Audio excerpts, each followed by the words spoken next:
Hey everyone, I just want to say a huge thank you to all of you for helping me reach 100 subscribers. I honestly couldn't have done this without your love, support, and constant encouragement. Every like, comment, and subscribe means a lot to me. Now let's keep this journey going. Our next target is 200 subscribers, and I know we can do it together. If you enjoy my content, don't forget to like, share, and subscribe.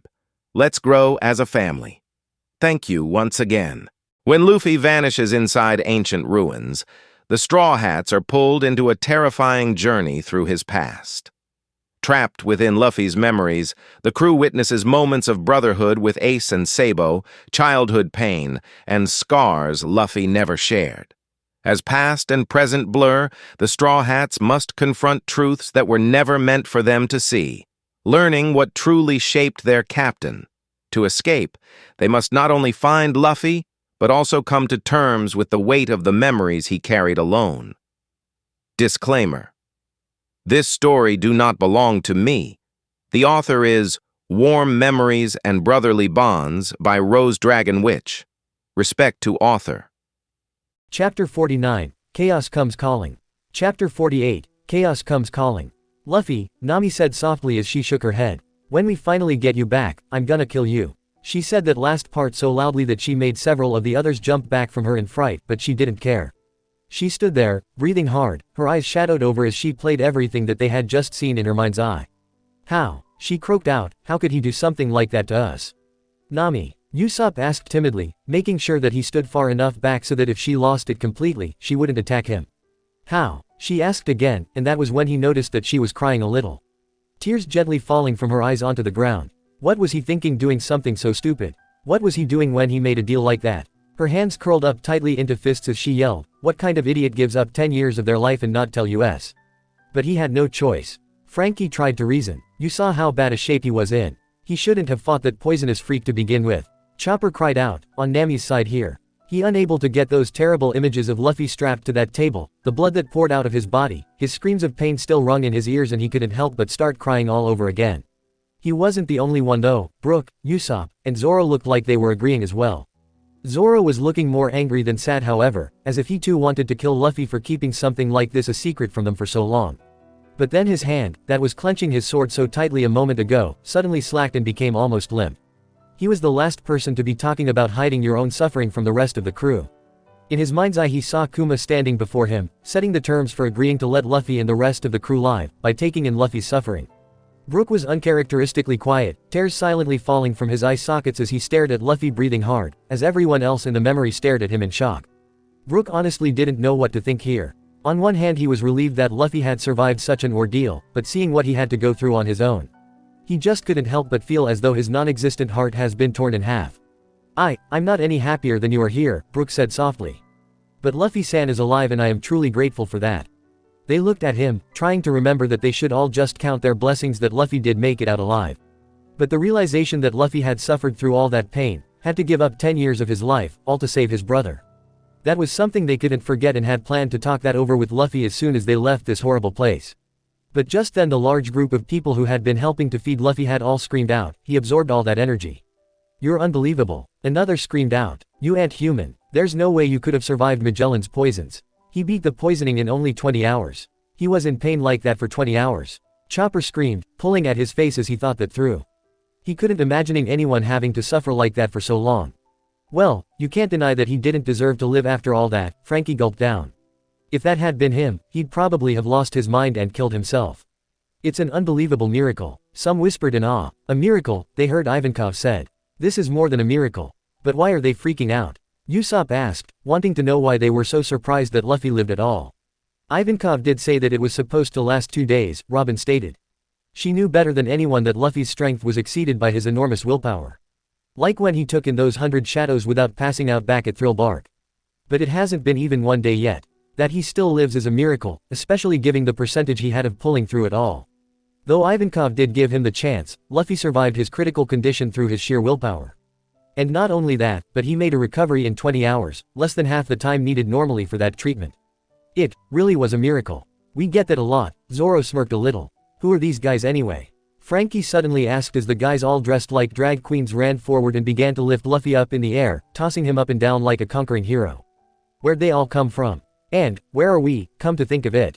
I heard that Ivankov when was imprisoned in Impel Down, he did end up getting a large group of supporters while he was here, Robin answered. I suppose that this is them. As to where we are, I have no idea, but she had a feeling that the rest of the prison might not know about this place. So all of them are perverts and drag queens? Nami asked just as everyone continued to cheer and laugh. But above all the cries, there was one they heard. Thank God. Luffy heard that voice as well and he looked where they were looking and spotted Bon Clay standing there. He still looked a bit worse for wear, but he was alive and they were glad to see that he was heavily bandaged, showing that he did have treatment for his wounds. Oh, Bon Clay, Luffy cried, finally spotting him. You're okay. Stupid. Bon Clay shouted in his pirouette position. Quit joking around, I'm the one who should be saying. But before he could finish his sentence, before he could draw his next breath, he suddenly toppled and collapsed on the ground. Oi, is he okay? Frankie called, startled that Bon Clay would fall over like that. He's hurt too. Chopper yelled as ran over to check on him, seeing the eyes that had rolled into the back of his head, and he was out cold. Hey, Bon Clay, Luffy cried anxiously, jumping from the crowd and ran to Bon Clay's side. You okay? Hang in there. What's wrong? Hey, he's just overexerted himself, said Ivankov calmly as he stepped forward, making his appearance known. His injuries have nothing to do with it. Really? Usopp asked, sighing in relief. That appears to be the case, Chopper said, looking over Bon Clay the best that he could giving their situation. I don't see anything wrong, at least from here. It's mostly exhaustion, whatever he was doing, he mustn't have rested for some time. Oh, hey, Eva, Luffy said to Ivankov when he spotted him there, and addressed as how he would an old friend. Eva, the drag queens, or the newcomers, that they had so grandly proclaimed themselves to be, cried out at his casual behavior towards their leader. We survived, Luffy said, gratefully, grinning widely. Thanks a lot for everything you've done for us. I'm still going to have a long word with that pervy bastard if I ever meet him, Nami said crossly as she looked to Ivankov. Though grateful that he had helped to save Luffy, it wasn't going to be that easy for her to forget what she had seen in there. She glanced back at the doors and shuddered when she saw all the blood on the floor, as if someone had butchered a crowd of people and painted the walls with the ruby red liquid. She was definitely going to have nightmares after this. It's Mr. Two Bon Boy you should be thanking, Ivankov shaking his head, looking down at Bon Clay and they looked down at their friend in surprise, wondering what Ivankov meant. At least he gives credit where credit is due, Sanji sighed, knowing that Ivankov wasn't the type to take the credit for everything that was done. And he admitted that they did owe Bon Clay a lot for finding Luffy and trying to find Ivankov to bring him to him for treatment. At least until Ivankov told them the entire truth. He came right out and informed Luffy that while he was locked up in that room, it was Bon Clay who had been with him, cheering him on from the outside. Ivankov admitted that all that he did was use his powers to give him a slight chance, but it was Bon Clay who shouted and rooted for him on for hours on end until his throat was dry and he was coughing up blood. He stayed there all that time, sharing Luffy's pain and constantly cried out to hang on and live. When he and everyone else came down to see Bon Clay determined to stay there for his friend, they all were inspired to make a miracle happen and started to cheer as well. At those words, they all understood that they weren't imagining hearing those yells of encouragement while they were with Luffy. They could all swear that they heard the cheering, saying that he could live and not to give up. Now they knew where it all came from. When they heard the truth, Frankie, Usopp, Chopper, and Brook had all started crying again. What a guy. Frankie sobbed out, snot dripping from his nose as tears flooded the ground. What a friend. Bon Clay, you're one of a kind. He kept hoping even when everyone else gave up. Usopp called as he laughed and cried at the same time. Brook and Chopper didn't even speak, they were sobbing so much that any words that they did say sounded like a mumbled mess. That bastard, Zoro said before he shut his eye and a contented smile. Thanks a lot. I'm losing track of how many times we owe him, Nami smiled, wiping a stray tear away, wanting to give that guy a big hug right about now. I'm pretty sure he made at least some difference in your struggle to survive, Ivankov finished explaining as Luffy's eyes were wide with amazement. I see, Luffy said, staring down at Bon Clay before he lowered his head in a grateful bow. Bon Clay, he said seriously. Thank you, so much. I owe you one. We all do, Zoro said as the scene sent off more tears all around the Straw Hat crew as the newcomers smiled at the two of them. I swear, I take back everything I said about that jerk, Sanji smirked a little, feeling that he could forgive him for their fight in Alabasta, and even when he went running off on Luffy earlier. Just then, Inazuma appeared with the straw hat and a bright yellow shirt.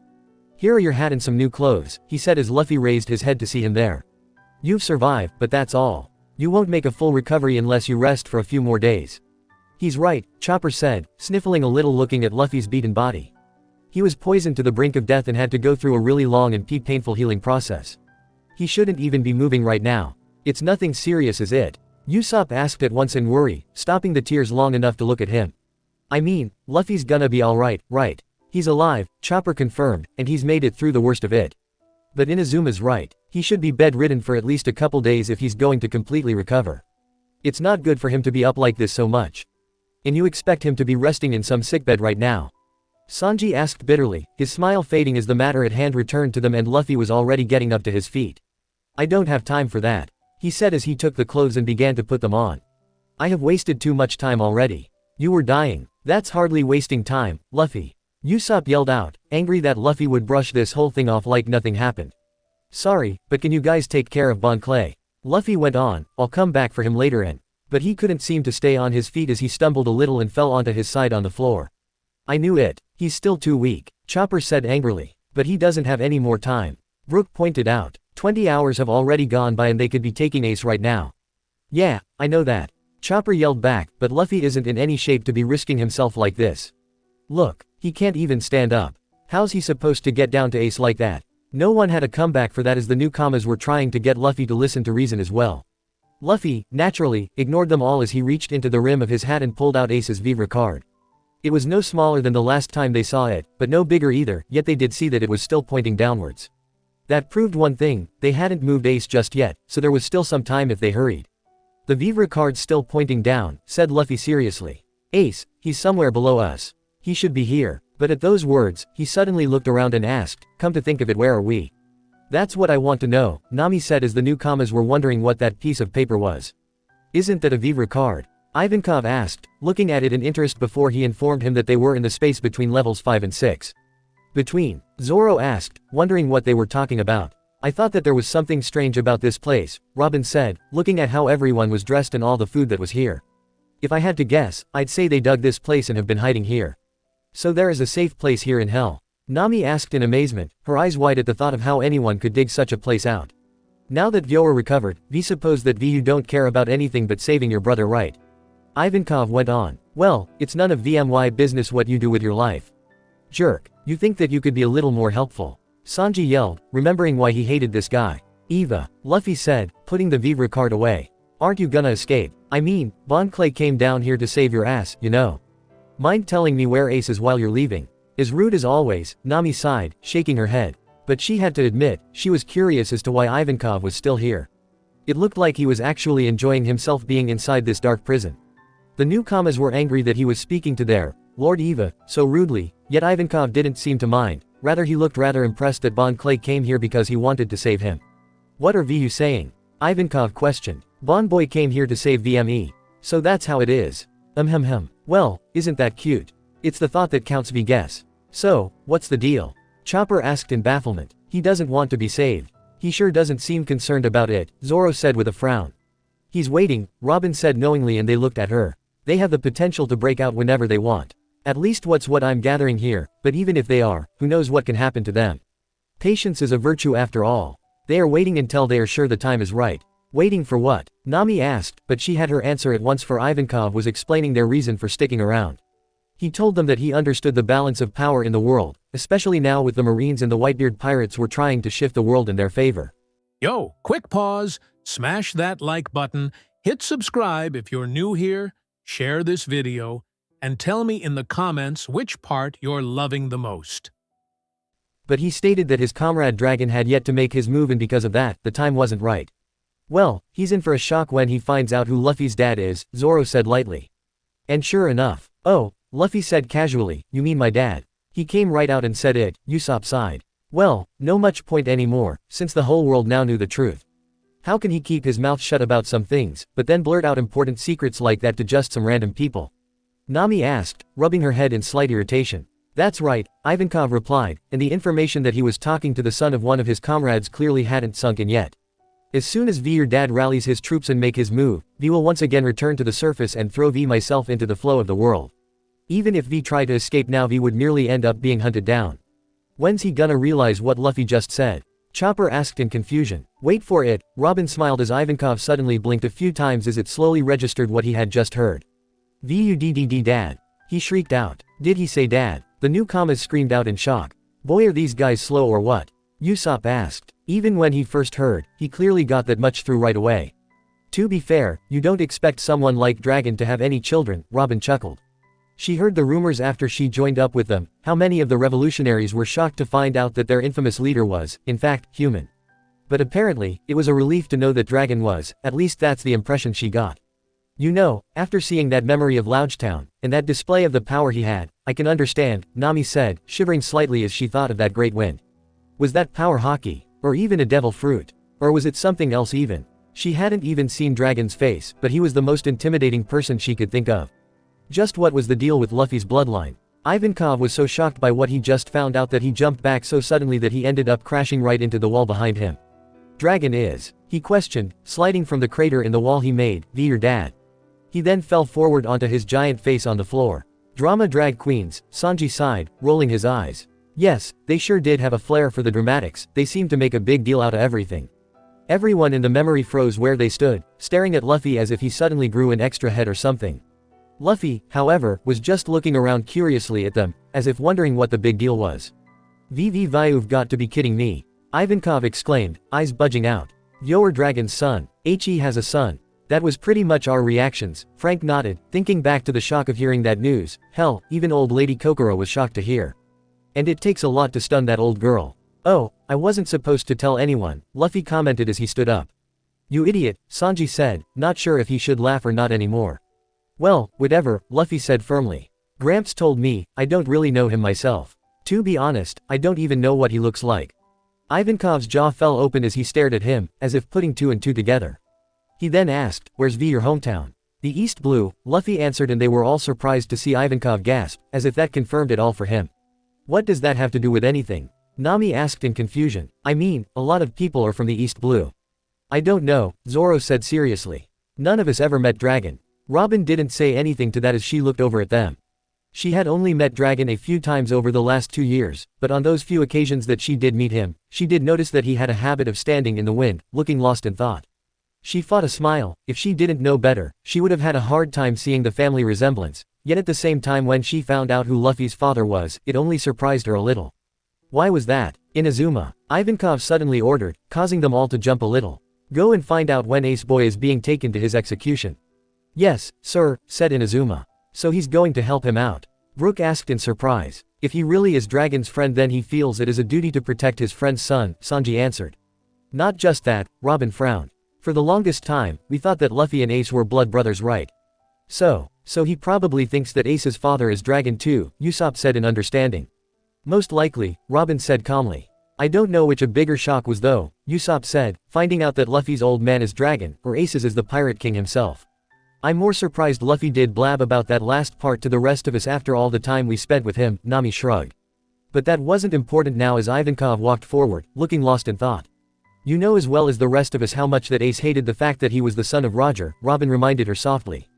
And Luffy respects that decision, even if he doesn't fully understand why. Besides, I don't think that the topic ever came up, do you? Oh, like we could ask him something like that. Sanji asked in annoyance. It'll be a race against time. Ivankov stated, walking forward, no hint of joking in his tone this time. If the Vivre card is still pointing downwards, then that means he wasn't taken away yet. I'm going down to level 6 alongside Straw Hat Boy, here. Luffy's eyes brightened as he asked, throwing his arms in the air, you're gonna show me the way. But, wait, level 6. I thought Ace was in level 5. 6 levels of Impel down, Brook said, thinking of the last 5 floors and the 6 where Ace was. But level 6 didn't look nearly as bad as the others. Chopper asked, though when he thought of Ace trapped in that cage with those chains and bleeding all over, he shuddered at such a thought. Like he said, one of the newcomers answered, this is level 5.5. Well, whatever, Luffy went on, no longer caring which level they were on. I'm counting on you. Let's go. Luffy stayed just long enough to kneel down next to Bon Clay, who was still sleeping, and said, well then, Bon Clay. I'll come and pick you up later, okay? Straw Hat Boy, said Ivankov suddenly, and he surprised them all by leaning his face so close to Luffy's that he smashed it against him. He then said very seriously, in the future, you must not let slip such information about your origins. But everyone knows it now, Chopper said, still not really understanding how it was such a bad thing. It was good advice at the time, Robin sighed as she knelt down next to Chopper and put her hand on his head. You see, the world government thinks that evil lives in the blood. And Dragon is one of the biggest devils to have ever lived in their eyes. So that would make Luffy the son of the devil himself, Zoro said. He remembered back to when he first met Luffy and how he bribed him into joining his crew in exchange for his swords. "What are you? The son of the devil?" Those had been his words, though he was sure that he had just been joking at the time. Why would they think Luffy is evil just because of who his dad is? Chopper demanded hotly. "That's just the way the world works," Robin sighed. "I know this better than anyone. For because I'm the sole survivor from Ohara, they see me as a child born from pure evil. And because of that, they see me as someone who must die at all costs." "But that's..." Chopper began, but she merely smiled at him, letting him know that she understood and agreed with what he said. "I know," she said softly. "I know." Chopper stared up at her sadly before he jumped into her arms and gave her a tight hug, which she was only too happy to return. As for Luffy, he pushed himself away from Ivankov, letting him know that he got it and that he was probably right about being more careful about letting people know who his father was. "VMV, your father's companion," Ivankov declared. "One of the leaders of the Revolutionary Army. That's why V was imprisoned here. V might be acting on my own accord, but V have a duty to support you. V will not let a friend's son die while I'm around to see it. I don't care what the reason, I'm just glad that he has more people willing to help," Brook said softly. "And Luffy-san is going to need all the help that he can get if he's going to get out of here." Ivankov then turned to the newcomers and declared, "Give the message to all inhabitants of Newcomer Land. VWE will hereby attempt to save Ace Boy and break out of Impel Down." "Yeah, now we got some more allies," Frankie stated, striking a pose. "What?" all of a sudden, one of them asked. "You might say this, but..." another girl cried, and suddenly they were all turning talking to each other about this, most of them looking anxious about an idea. Ivankov put his foot down and everyone looked to him. Important decisions are always made sudden. He called out, "Those who want to come along, prepare yourselves for the worst and gather here, ready to fight." "Gotta hand it to him," Zoro said lightly. "He knows how to excite a crowd." And he was right, for soon all the fears turned into cheers and they were all looking ready to take on everyone and anything that got in their way. "Alright, let's go. I'll follow you anywhere, Master Eva." Time for the newcomer to set out on another journey. "This is great," Usopp called. "They're really gonna do it. Yeah, no place can hold them." Chopper cheered out with them before he let out a loud roar. "We all feel the same way, Chopper," Zoro said to him. "Just keep that feeling in mind when we next come across someone who works for the world government." "Right," Luffy exclaimed, and he was getting keyed up. "Wait for me, Ace. I'll be right there," but just then, he slumped over and collapsed on the floor and laid there as if he was suddenly boneless. "EHHHHHH. What happened?" Brook cried out anxiously. He collapsed, Robin sighed, knowing that Luffy may talk big, but his body couldn't possibly keep up after all that. Ivankov looked down at him and felt Luffy's pulse. But some of them felt sinking feelings in the pit of their stomachs when they saw him gasped out, tears in his eyes. "No, what's wrong now?" Usopp cried, panicking. "Is something wrong?" Brook cried, wanting to run in there and do something to help. Sanji was one of the few who remained calm, having known Ivankov well enough to know what he was doing. His pulse. "It's..." Ivankov gasped and most of the Straw Hats felt their hearts freeze until he cried out, "Is still there." Those words earned many face plants on the ground and several cries of anger.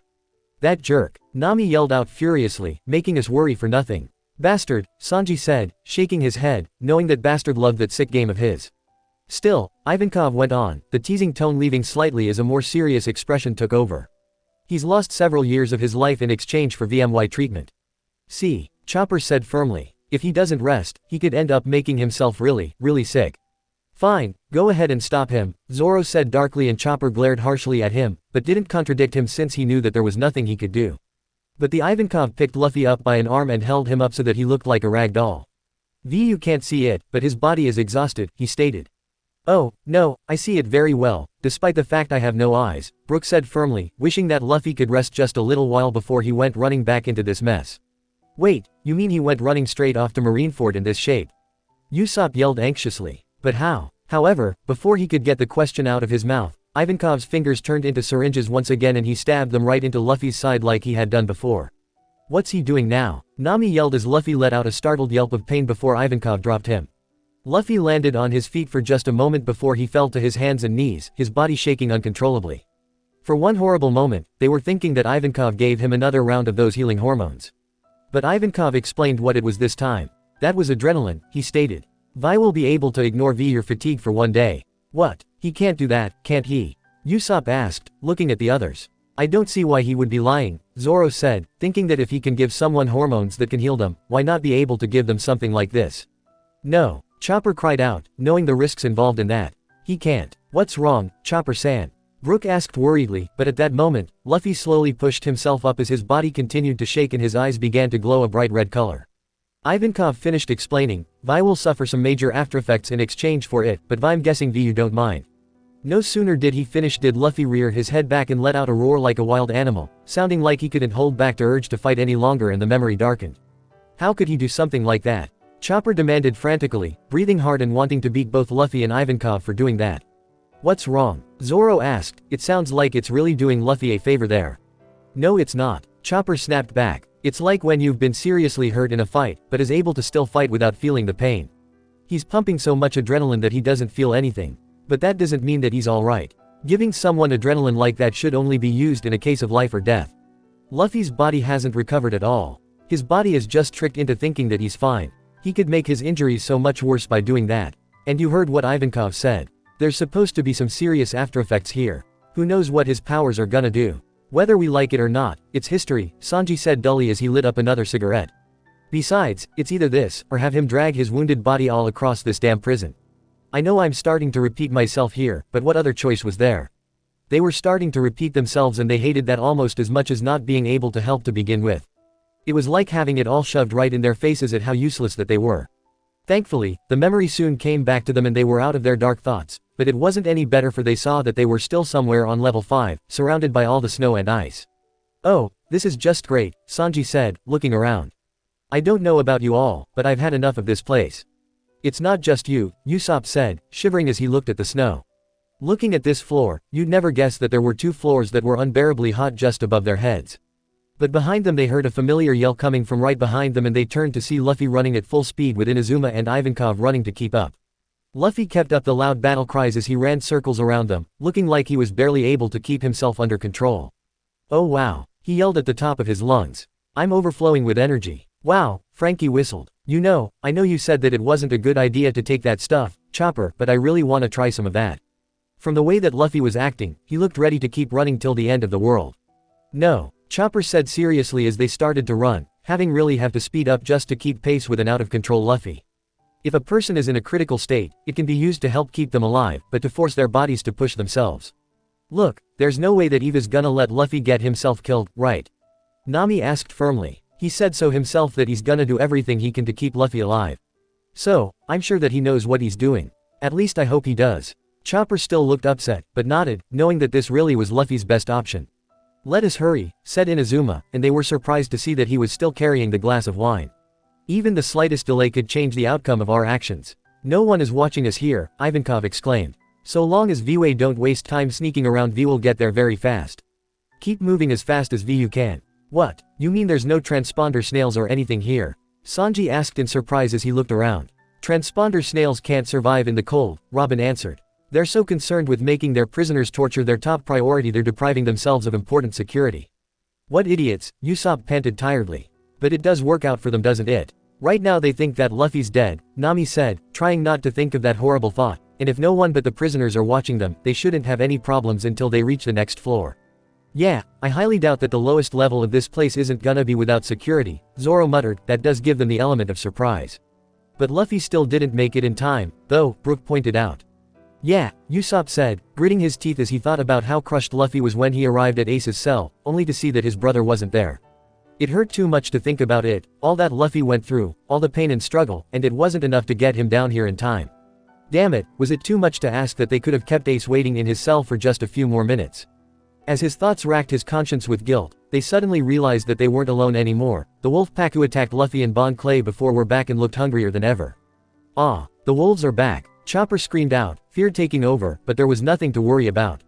The wolves growl as they lunge at Luffy, but now that he was back to fighting mode they didn't stand a chance. Move it, Luffy yelled loudly, throwing out punches and kicks, taking them all out as if he was merely swatting at flies. Don't get in our way. Well, that's one problem solved, Nami said, blinking a little, surprised by how easily they dealt with them since they gave them so much trouble before. As if he read her thoughts, it was Brook who answered. With Luffy-san in such bad shape, and Bon Clay-san focused on trying to protect him when he was injured, it would seem much more difficult for them to deal with, he offered, and she had no nod in agreement to that. As for Inazuma and Ivan, they were taking out all the wolves as well with no problem. In fact, the way that Inazuma dealt with it, it was as if it was a chore for him.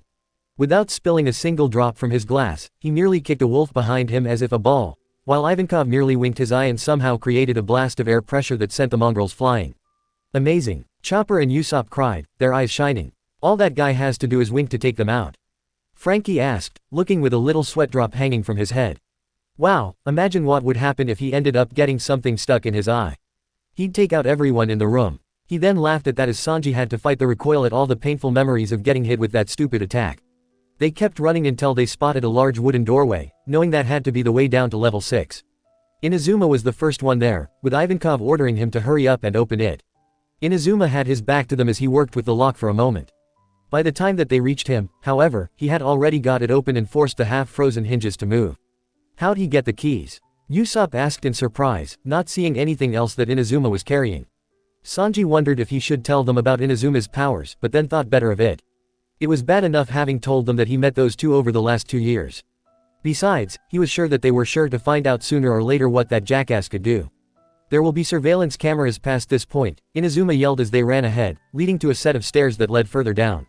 If they're gonna come for us, let 'em come. Luffy exclaimed as he ran in. That's not good for you if they do end up coming, Luffy. Usopp yelled. I almost pity them if that's the case, Zoro said, knowing that any guard was likely to get their asses handed to them. In fact, he wanted to see that. He was sure that Luffy needed to vent some of his anger out on something. Just as long as it's not Magellan again, Brook exclaimed. But Luffy's immune to poisons now, Usopp reminded him. Not immune, Chopper panted as they ran deeper and deeper into the earth. Just a really, really high tolerance for it. One more dosage of poison from Magellan and he's done for. Okay, here's hoping that we don't run into the devil again.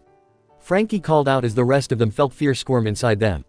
After all, since when has anything ever worked out in their favor? And if enemies like Crocodile and Buggy were coming back, who's to say that they won't be seeing the Warden again before this is all over? Well, all they could do was hope.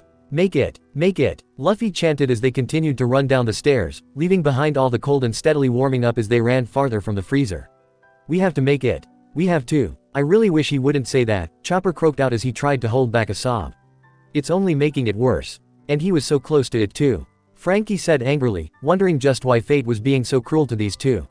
What did they do to deserve all this? Up there, shouted a voice below them and suddenly a crowd of guards were there, running up towards them and looking ready for a fight. But much like the wolves outside, it wasn't even a challenge. Luffy kicked out his foot and took them all down in one go as the three of them charged forward as if nothing had happened. Luffy wasn't thinking about anything else as he continued to chant his brother's name over and over again. His desperate desire to see Ace again was growing with each second. More and more guards continued to come the deeper they went, but much like the first wave, they were no match for them. But what made it funny was that they kept thinking that guns were gonna work on them and Zoro rolled his eye. They would have better luck with swords, he stated. Unless they were using sea prism stone bullets or something, Robin offered. Then Luffy wouldn't be able to bounce them back and it'd probably kill him. We don't need your gruesome imagination here. Usopp screamed at her as Luffy continued to fight guards. But even as he sent the guards flying, they set off some booby traps, in the form of spikes falling all around them from the walls and ceilings, crossing every which way. It was very lucky that Luffy was so light on his feet. By jumping around like a flea, he was able to avoid getting skewered and kept going as Ivankov and Inazuma followed after Luffy, who looked ready to keep running until the end of the world. What an annoying trap, Ivankov said, and he actually sounded bored here, as if he had seen scarier things when he woke up early in the morning. You know, I can agree on that comment, Robin said, and she quiet enjoyed seeing him using his death wink to destroy the spikes, smashing them all as he flew to the guards who were at the foot of the stairs, standing there and actually posing as Luffy ran by. They didn't stop to hang around though as they followed Luffy, frantic to get to the end of this memory as soon as possible, but dreading it the moment that they did. Luffy soon left the other two behind as he sprinted the last few stairs and broke down through the darkness of level 6.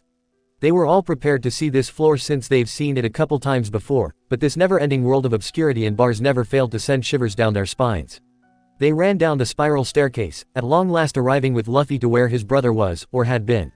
Luffy was staring around wildly, hoping to find his brother, calling his name. Hearing Luffy call for Ace only seemed to make the world seem a little darker. I just don't see how this floor is worse than the others, Chopper said softly, trying to ignore the suffocating guilt.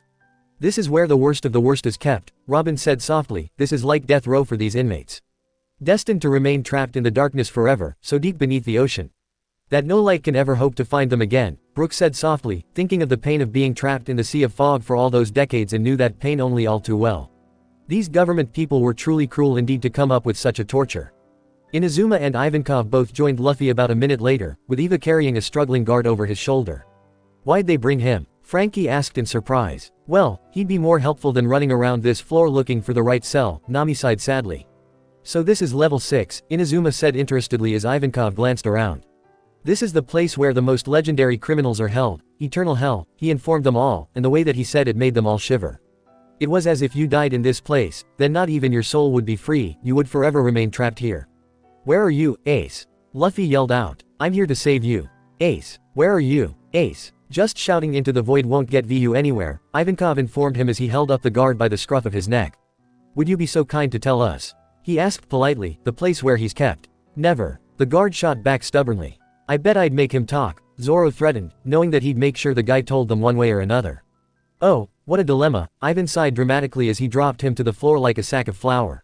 You have to be a more honest individual, he went on, a twisted smile appearing on his face and Sanji's face turned blue as he realized what he was about to do.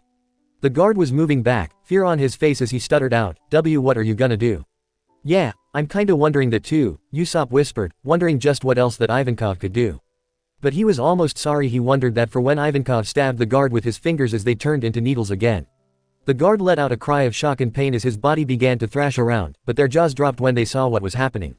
The guard's body became more slender, the skin smoother, his features more delicate. Usopp choked, his eyes wide and full of shock as his jaw hit the floor. Turned him into a girl. Nami cried out as Luffy gasped the same thing. And it was true, the man had been turned into a young woman, who was staring with her eyes full of confusion as she stared at her body. I wouldn't have believed it if I hadn't seen it myself, Robin stated, looking on with wonder and even amusement on her face. I guess that it makes sense though. If he can control hormones, and even inject others with it, changing someone's gender wouldn't be far from a stretch.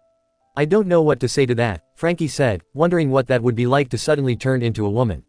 Remind me never to get too close to that guy, Zoro said, eyeing Ivankov with a new wariness. He didn't really take this guy serious up till now, but he was sure going to from now on. Sanji knew the feeling, though he would love the chance to really get to touch a woman's breasts, the idea of losing his manhood forever was too high a price for him to pay. So how does it feel? Ivankov asked, pulling out a small compact mirror so that she could see, to have awoken your true self.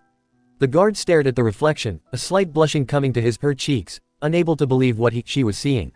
Is this me? She gasped, taking the mirror and continuing to stare. You have been reborn. Ivankov declared. You are no longer a guard, but a new Kama. That's my nightmare, Sanji whispered. But then again, to each their own, for the guard seemed to like what she saw. She stared at herself for a moment before she smiled, feeling her hair and gasped at how beautiful she had become. I guess there are just some who are into this, Frankie said, not sure what to believe. I gotta admit, he does look better as a woman than he did as a man. Robin chuckled as the former guard jumped to her feet and began to thank Ivankov for helping her to realize her true self. That's scary, the men all said as Nami rolled her eyes as Robin and Brook both laughed. Ivankov tried to brush off her gratitude, but Luffy got tired of listening to them. Luckily, the guard was so grateful that she happily pointed off down one of the corridors and they all bolted straight down, running past all the cages and the dark shadows of the inmates, looking up curiously. It only took a couple minutes, but they finally reached it. They all knew that they reached the right cell this time, for it was just like how it looked in Ace's memories of this place. But when they stared into the cell that held him, all that remained were the shackles hanging there limply and the bloodstains on the wall. Ace, Chopper whispered, closing his own eyes as she saw the blood there. They were too late, Zoro stated, gritting his teeth. His mind was still being haunted by seeing Luffy strapped to that table, all that and for nothing. They must have just missed him. Nami gasped, staring at the blood on the wall. You don't think he's not here? Luffy said loudly, glaring at the guard as if this was her fault. Are you sure that is his cell? Ivankov angrily asked her. There's no doubt. She answered, now starting to cry. I wouldn't do such a thing as lie. Show some dignity here, lady, Nami hissed. Just because she was a woman now doesn't mean that she had to start crying over being yelled at. It seems we were one step behind, Inazuma stated, looking at the empty cage. It looked like the end of the road for them right then and there, but there was another break. Jinbei was still there and they looked inside to see him looking grimly down at the floor. He glanced up at them, clearly unconcerned by their presence, but then his eyes widened with shock as his eyes found Luffy. Luffy suddenly realized that someone was watching him and he looked over to see Jinbei there. So this is where they met, Robin stated softly. Hell of a way to meet a future crewmate. In prison, Sanji spoke up. Not that special, Zoro stated. After all, that was how he and Luffy met up after all. Hey, Jinbei called to Luffy. Are you call Straw Hat Luffy? How'd he know? Brook asked in surprise. The straw hat kinda gives him away, Frankie offered obviously. But Robin doubted that was the only reason. After all, judging from the earlier memories of level 6, Ace apparently passed the time by telling Jinbei about all the trouble he got into with Luffy when he was young. Maybe it was like how Luffy was able to recognize Usopp just through all the stories that Usopp told him. Yeah, Luffy answered. That was all that Jinbei needed to hear. They've just taken him, he shouted at once, his eyes looking down the hallway. Chase after them. Ace was being escorted to the lift. Go. You can still make it if you hurry. Who are you? Luffy asked, looking like he wasn't sure he should believe him or not. Don't just stand there. Get going. Usopp yelled, hoping that Luffy would make it there, though he knew that he didn't in the end. Didn't mean that he didn't want the memory to change and have a happy ending though. He's another one of the big shots, Ivankov answered, looking at Jinbei with disbelief of seeing one of the warlords down here. It doesn't matter. Jinbei yelled. Just go. There's still time. Luffy stared at him hard, as if trying to see if he was trying to see if it would be worth the risk of being lied to. But then he nodded in understanding. Right, I got it, Luffy said at once. Thanks, whoever you are. Without waiting another second, he turned and ran down the corridor with Ivankov and Inazuma right behind him. Not much point rescuing someone from prison if they weren't there anymore, Zoro said bitterly. Damn, and they missed him by just a few minutes. If they had only a little more time. Luffy must be thinking that right about now if he hasn't already figured it out, Robin said, shutting her eyes and giving her head a shake sadly. He didn't waste anything down there, Brooke said determinedly. He went through all that for his brother. I know that Luffy-san doesn't regret it. No, but he may be regretting the fact that he wasn't quick enough. If it were any of them, they would be beating themselves up for something like this. But at that moment, they spotted the elevator right in front of them and they knew that Luffy's last chance for a possible rescue was right there. They must have used this to reach the upper floors. Inazuma cried as he pointed to the elevator. Let's go. They've left the gate open for the lift. Robin blinked at that, knowing that a door was always the easiest place to place a trap, and if they left one wide open then. It was like asking for trouble. She didn't have time to mention this to the others as Ivankov went to the controls and tried to turn the crank, only to realize the damn thing didn't move. The mechanisms are locked. It's useless. He cried out. Man, it's just one thing after another, Frankie said, looking at it and seeing the locking mechanism that was attached to it. Damn, if only he was there he could get the stupid thing to work. They're most likely watching Luffy right now, Robin said, frowning up when she spotted a transponder snail watching them. There's no way that they're going to let Luffy have even the slightest chance of getting out of here. And if he's caught, then they're going to be even more ticked off than before, Usopp said, gulping as he thought about what else they could do to Luffy if he's caught again. You mean we can't use it? Inazuma questioned, but Luffy couldn't wait around anymore as he went to look inside the elevator shaft, staring up at the giant chain. But if we climb this, we'd probably make it, he offered, looking ready to stretch his arms out and fly up. Zoro glanced up at it as well, knowing that Luffy could easily climb that thing, but at that moment he spotted something big and heavy falling towards them and he widened his one eye as he looked back to Luffy and shouted, Luffy! Look out! His shout was as useless as it had been all day, but Luffy had seen it in the nick of time. A huge stone filled with spikes came falling down to try and get him, with Luffy only able to dodge it just in time. Oh, thank goodness he's alright, Brooke gasped out, breathing hard. I really thought. He didn't want to think about it. What was that? Chopper screamed, the shock so great that he had jumped up and was clinging to Frankie's head. Where'd that come from? Another murder attempt, Nami hissed, but she had to agree with Brooke and was just glad that Luffy managed to move in time. It's to be expected, Ivankov said, and he didn't look the least bit surprised. If nothing else, he looked frustrated that he didn't figure that out before. It's not as if they'd let us climb up. He turned and walked back to the two of them and exclaimed, the lift's useless to us. They're watching our every move. Look, he pointed out the visual transponder snail that was watching them and Sanji's eyes narrowed. Damn, isn't there anything they can do without them watching? Take out the snails and that will cut them off, Robin said with a shake of her head. But there's no point now, they know they're here. And they're bound to have a few more tricks planned out in case there's a riot or some kind of breakout. So what are they supposed to do? Usopp cried out in panic. The only thing they can do, and that's to get out of here as fast as possible, Robin informed them. Thankfully Ivankov realized this as well and he barked at them that they had to get back to the stairs they used to get down here, but they couldn't miss the way that Luffy slammed his fist on the ground in anger and in frustration. Of course he's upset, Sanji said angrily, God, it must be eating him up at how close he came. You mean they have to run all the way back up to level 1? Usopp screamed, thinking of levels 1 through 5 all over again like it was all just a bad nightmare. But they'll never make it. Brooke cried out in shock. Luffy-san barely made it down all those levels. Yeah, but that was how he intended to break out too, wasn't it? Zoro yelled. At least now he's got some powerful allies who are gonna help. I'm more worried about what's gonna happen when he gets to Marineford than this place, however. And he truly was concerned. He knew that Luffy had been through a lot since they had all been separated, but to think that it was this intense already. And the battle at Marineford would only be 10 times worse than even this hell, the horrors of such a war, combined with Ace's death. Damn it, how could he not have noticed it before now? No one could go through something like that and escape without some seriously deep scars, and he wasn't talking about the physical ones either. The three of them turned and began to run for the stairs right behind them, and for a moment they thought that they were going to make it, yet their task was even made harder, for when they ran back to the stairs, large cage-like bars fell from the opening and closed tightly around the steps so that their only other way out was closed off. "Hey!" Luffy shouted out. "They blocked the stairs too. Ah, they're trapped like rats." Usopp screamed out. "They can't get out." Chopper cried in terror. "They're trying to close us in." Ivankov exclaimed, folding his arms. "If V-Way can't break this, there's no way out." "All right," Luffy shouted, holding up his fist, and they knew him well enough to know that he was planning on bursting just right through those stupid bars, but at that second there was a loud hissing sound. "What's that?" Nami cried, wondering what else could go wrong for them right now. "There!" Frankie yelled, and they could see a strange gas came in through the bars of the cage. "Damn, that's the oldest trick in the book. It's gas!" Inazuma cried, his hand going up to cover his face. "You've got to be kidding me."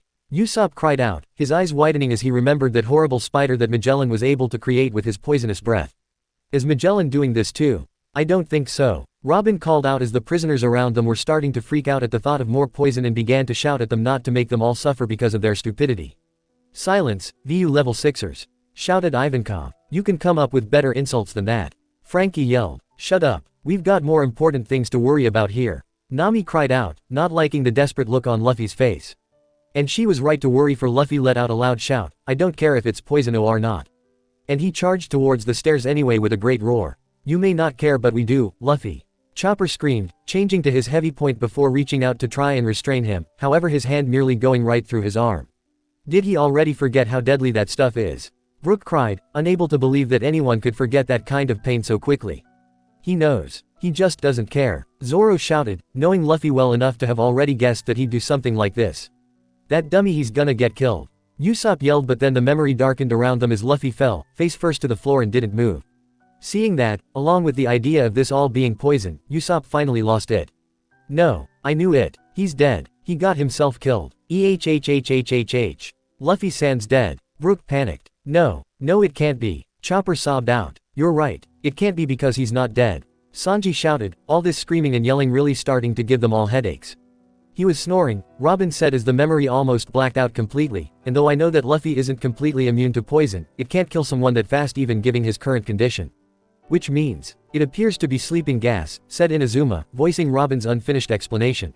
"There's a limit to recklessness, Straw Hat Boy." They heard Ivankov's voice shout out, hearing his scolding remark echoing around them as the memory blacked out completely. "You would think," Sanji sighed, running a frustrated hand through his hair, "but Luffy just seems to keep finding ways to make you redefine reckless." The memory suddenly came back into their view, and they were startled to see that they weren't on level 6 anymore, rather they were back in the same corridor that led to the front doors. They were standing there surrounded on all sides by guards and jailers, but two stood out among them all. Ace was there, looking like a real mess as he stood there with the thick chains around his wrists. Now that he was in better light, they could see his injuries in the full, and they felt rage inside them at how brutally he was treated down there. But their real anger was directed towards the other memorable person in the room. Magellan was standing there looking at a transponder snail with a rather satisfied, bored expression on his face. "That bastard," Sanji hissed. "I swear, if I ever met him in reality, he's a dead man." "Get in line," Zoro snapped, "I call dips on him. I'm gonna slice him up into pieces. I too wish to deal with him some of the pain that he's caused." Brook declared, "I will never forgive him for what he did to Luffy-san." "Assuming he doesn't kill you boys first," Robin said darkly, personally wishing that the day never came to face Magellan. "HMPH," Magellan said as he hung up the transponder snail and looked over at Ace, who was glaring at them all. "How unfortunate for you," he said. "I've been informed that Straw Hat arrived on level 6 no long after we left." "Just when I thought he couldn't get any crueler," Frankie growled as Ace turned to stare at him, his eyes wide with horror. "That son of a bitch. He's doing this specifically to torture Ace," Nami said in outrage, looking at Ace's petrified face, as if he was about to have a stroke. "The emergency sleeping gas was released several moments ago," Magellan informed him. "Straw Hat's capture is only a matter of time now." He turned back to the front door and added, "It seems the freezing hell wasn't enough for him. Fortunately, your cell is now available, and we can inflict our ultimate torture on him down in level 6. "Ultimate torture?" Chopper croaked out fearfully. "You mean worse than all the other floors?" Usopp cried out, almost hyperventilating at the thought of what could be worse than everything that they had seen so far. "Which is all the more reason that Luffy needs to get out of there as soon as possible," Nami said, not knowing how much more of this awful place she could take. But what surprised them all was how calmly Ace seemed to be taking the news. He stood there, the fear fading from his eyes as he turned to stare long and hard at the lift behind them. "Luffy," he said softly. "Don't stop," one of the jailers snapped. "Keep walking." And their eyes widened as they saw Ace slowly turn and began to walk away, his eyes closed and his expression was remarkably docile. The Straw Hats couldn't believe that Ace would give up just like that. Did he truly have such a small will to live that he didn't care what happened any longer? But they should have known better, for without warning, Ace spun around and kicked out at the guards, knocking them back and heading straight back towards the lift. "You go, Ace." Frankie cheered on, glad to see some of that fire back. Robin sighed in relief, glad to see that Ace hadn't fully given up just yet. Even if his only reason right now was to try and protect Luffy, Ace's spirit wasn't past saving at this point. He still had a will to live, not that it did much good for him in the end though. She shut her eyes at that thought, wondering if Ace had found what he was looking for when he did die. "You!" one of the guards yelled, ready to impale him with his trident. Ace dodged it before grabbing one of the forks with his teeth, spinning his body around to get the guard to let go, and then he had it in his hands. He spun it expertly before he began to take on everyone as they ran to try and subdue him. Even though he was still shackled and weak, he was more than able to stand up to them. "Yeah, Ace. Go for it." Chopper cheered now, hoping against hope that he would be able to get back down to Luffy somehow, but Magellan stepped in and ruined everything once again. They thought, for one horrible moment, that he was going to use poison to stop him. Instead, he marched forward and took hold of the end of the trident, stopping Ace as he tried to pull the weapon free. But Magellan wrenched it out of his hands before he flung it off to a distant corner and Ace backed up slightly before he turned and made a mad sprint straight for the lift, ready to fling himself down it in a desperate attempt to try and get to his little brother. But Magellan finally had enough, reaching forward and pinned Ace roughly to the floor, using nothing but his sheer size to hold him down. "Stop this futile resistance." Magellan barked at him. "Let him go." Usopp yelled furiously, tears falling at how cruel this whole thing was. Both of them were desperate to get to the other, but weren't able to do anything to help. Nami, Chopper, and Brook all had to look away from the scene as Ace stared with a wild look in his eyes as he saw the lift doors close. He seemed to lose what little restraint he had. "Luff fff. He screamed out as the memory started to darken around them once again and Magellan's words echoed in the distance. "Your brother is also a pirate by nature. There is no path to salvation for him. And who are you to decide that?" Zoro demanded hotly, rage coursing through his body like blood. His desire to cut that bastard's face was so great that he almost couldn't control it and had to avoid looking at the cook to prevent himself from losing it and lobbing off his head just to vent his anger. "God, I can't begin to imagine what was going through Ace's head either," Nami whispered tearfully. "Whatever it was, I know one thing," Sanji muttered, "it must be hell in there." "So, Magellan really wasn't the one behind the gas?" Chopper asked, relief settling in. Though he knew that it was sleeping gas, it just felt good to know without any shred of doubt. "No, it's effective enough to stop any kind of revolt, but not to kill them," Robin said, unable to bring herself to add, "but so that they can torture them later for causing trouble." The darkness brightened up a little to reveal that they were back in level 6, and the room had changed around so that they had to blink a few times to make sure that they were seeing right. There were large chunks taken out of the floor, but they were folded up and over the staircase bars to keep the gas from filling the room.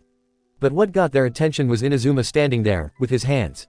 Chopper screamed out in shock, his hands. Inazuma's hands were transformed into a pair of large scissors blades and they all stared at the sight of them, all but for Sanji, who had seen his powers at work many times before. "What's going on?" Usopp hollered. "That's the power of the snip snip devil fruit," Sanji said bitterly.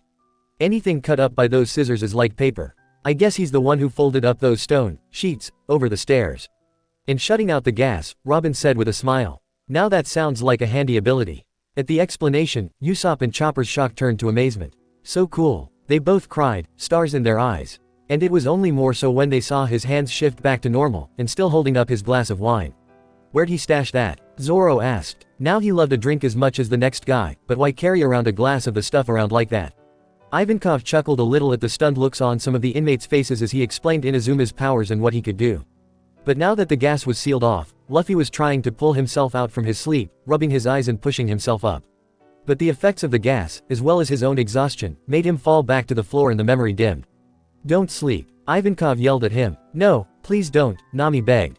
Vime also trying VMY best to endure the gas but, Ivankov said his eyes closed a little and they all thought he was going to fall over when he yelled out, "But I'm not tired." "That's gonna get old real quick," Frankie said, rubbing his head. "Please, it got old the first time," Sanji thought darkly, having hated that stupid quirk. But Luffy finally slapped himself away and looked up at the stairs, only to realize that they were stuck here. He then turned to Inazuma and began to yell at him that since he closed off the stairway they can't catch up to Ace. Sealing the stairs was the only way to stop the gas, Inazuma replied, swirling the glass of wine around. It'd be impossible to rescue him if you're unconscious. He makes a fair point, Robin pointed out. Luffy's not much good if he's caught and tortured. Robin, why are you scaring us here? Usopp cried out, knowing that Luffy had been caught and tortured already. I'm gonna save him even if I'm unconscious. Luffy declared. Do you realize that Ace is going to be executed? Disclaimer: this story do not belong to me. The author is Warm Memories and Brotherly Bonds by RoseDragonWitch. He knows, there's just nothing that they can do about it at the moment. Nami called, trying to get through so that Luffy could hear her. Yeah, it's the ones who are taking Ace away who are the bad guys here. Chopper added loudly, you need to focus on getting out of here first, Luffy. Don't be rash, Inazuma said calmly. The enemy's plan was simple, but we fell for it. Now we're stuck here on level 6. In this situation, there's no way for us to escape. Well, think of something. Sanji snapped, having seen enough of this place to last a lifetime. More than anything else, he simply wanted these memories to just end. He wanted to return to the sunny and sleep this terrible night off. He lit up a cigarette as he looked at each others and could see that they were all feeling the same thing that he was. They were all tired and wanted to simply finish watching these terrible memories. It's a shame, now all V-Way can do is this, Ivankov explained as he sent a wink over to the transponder snail and knocking it out before he caught it in his hand. Cut off their connection. Well, they can't see them now, so that is working out in their advantage, right? Chopper asked them, but they were all more skeptical about their situation than he was. Sure, the guards can't see them, but they know that they're down here and the only two ways out of there were sealed off. It seems like the only way out of here would be to force their way through. But, Ivankov looked grimly around, barely glancing at all the sleeping prisoners before he sighed. If you think logically, V-Way just can't make it in time. Ace Boy will have already been escorted to the meeting place. We, on the other hand, have to deal with all the enemies standing in our way. Wait, he's right, Nami said, her eyes widening as the full realization hit her. Think of all the floors and everything that Luffy had to go through just to get down here. Even with all the extra help, there's no way that he could possibly make it in time, Robin finished for her with a groan. Even at this moment, Ace was most likely being handed over to the Marines who would be the ones to deliver him to Marineford. There's no chance that he'll be able to catch up, Zoro hissed in frustration. And so this was the reason he was forced to go to Marineford. He was willing to go to the ends of the world to save his brother, and to think that all this, in the end it wasn't enough. The military convoy is quite fast, Ivankov went on grimly. Observe the Vivre card. It's not pointing directly up, isn't it? Luffy blinked at that before he quickly pulled out the card and held it up to see that it was now standing up, pointing directly to the ceiling but slightly off as well, and they knew that he was right. He's probably being handed over to the Navy as we speak. Ivankov informed him as Luffy stared at the piece of paper. Right now V-Way need to change our attitude. V will do everything in VMY power to help VU escape this prison safely. Ace Boy will most certainly be handed over to Marine headquarters, Vi will just have to give up on saving him. In fact, all we can do is leave the rest up to Whitebeard. He's not the type of man who'll discard his own men. He honestly doesn't know Luffy-san well at all, despite getting a good look into the type of person that he is, Brook said softly, knowing what Luffy was going to do even without knowing the future. You could tell what he was thinking as he looked long and hard at Ace's card. Those two were inseparable when they were children and they remained so even after Ace went out to sea. If it were the other way round, Ace would be doing the exact same thing. Luffy curled his hand around the piece of paper, and the Straw Hats knew that there was no stopping him now that he's made up his mind.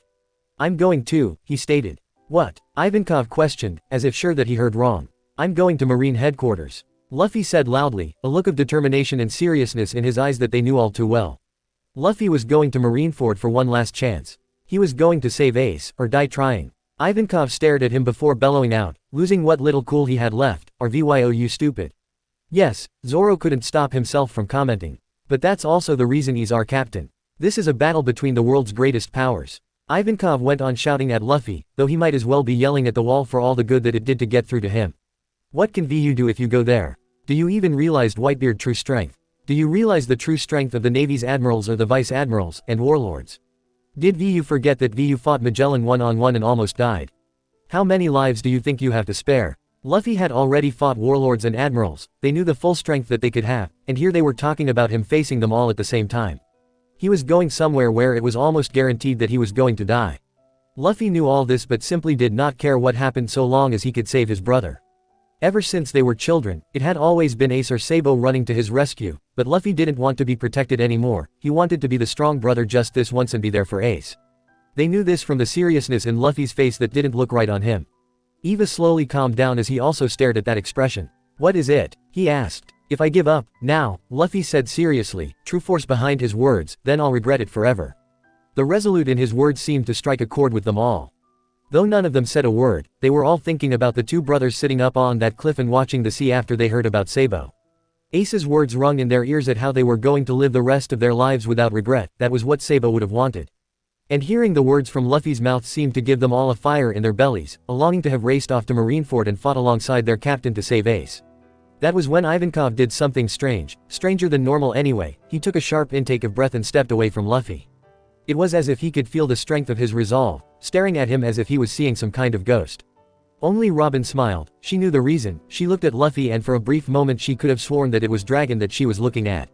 That feeling that something that was supposed to be impossible, it could become true if you wanted it badly enough. Luffy had inherited that gift from his father, no doubt in her mind. Ivankov was looking as if this all could be done after all, and seemed close to agreeing with Luffy, at least until Inazuma stepped forward. Before all that, he said calmly, "We can't even escape from this floor." Hearing that from his mouth seemed to bring it all back to them and they were looking around, wondering just how they were going to get out. All except for Robin, once again. She had suddenly realized that there was an easy way to get out of this place, but that would mean releasing one of the most dangerous men she had ever known. But she wasn't the only one who was thinking that. At that moment, they heard a familiar, grisly laugh coming from a particular cell behind them. Hearing that laugh sent a chill up Robin's spine as she slowly turned to look at the owner of the voice and saw him sitting there. "If you wanna escape from here," Crocodile said from his dark cage, "then set me free. I can make a hole in the ceiling. What do you say, Straw Hat? Talk about one lousy reunion," Frankie muttered darkly as Crocodile continued to chuckle as they heard the rattle of chains. The former warlord stood up and walked as close as he could to the bars so that he was standing in better light, where they couldn't hope to miss his face. "Crocodile," Robin whispered, having a feeling that he would be making his presence known to Luffy sooner or later. Luffy looked at the cage in confusion, but his eyes widened in disbelief as Crocodile stepped forward so that he could see him. The shock and horror in Luffy's face was quickly replaced however, this time by anger. "You!" Luffy cried out, mirroring the anger from the rest of the Straw Hats as they glared at the prisoner as well. Not the least bit sorry to see that he was still in this hellhole after what he had done. "You're a prisoner here, Crocodile," Luffy demanded. Crocodile merely laughed again. "Long time no see, Straw Hat. We knew that it was only going to be a matter of time," Zoro hissed out, irritation boiling inside him as he glared at Crocodile's despicable face. He had hoped to have seen the last of that snake when they finished watching the Alabasta memories. He felt the urge to attack this guy again, and he actually put a little bit of his haki into his blade as he thought about it. He had to fight down the urge to fight however since it was just like a dream and wouldn't do any good. Though he was suddenly wishing that their slimy friend would come back and take on Crocodile's form again just so that he could have an excuse to attack something. Zoro put his hand to his gut where the wound that he got from the first slime crocodile and decided that he needed some payback. "I'd been thinking that even if I were on the outside, there'd be nothing going on to interest me," Crocodile went on speaking, as if merely giving an excuse as to why he didn't want to go outside this morning. "But now I hear that the Whitebeard pirates and the Navy are going to war. I'd never thought I'd get a chance to take that old man's head." He smiled a little further at the thought of fighting Whitebeard and said, "I'm interested in this war. With my powers, we can escape from here. It's not a bad deal, is it? We both have something to gain from it." So he wants Luffy to let him out and he's going to help him save Ace. Nami demanded. "Fat chance of that. More like he's offering to help him escape Impel Down," Robin corrected. Saving his brother is something that he feels is Luffy's problem. In either case, the answer's still no.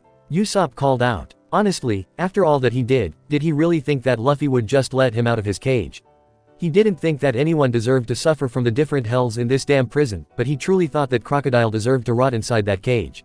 He thought of Vivi and all the people that man had hurt, had been willing to kill, and nodded, glad that the government got at least one thing right. "Don't let him out, Luffy."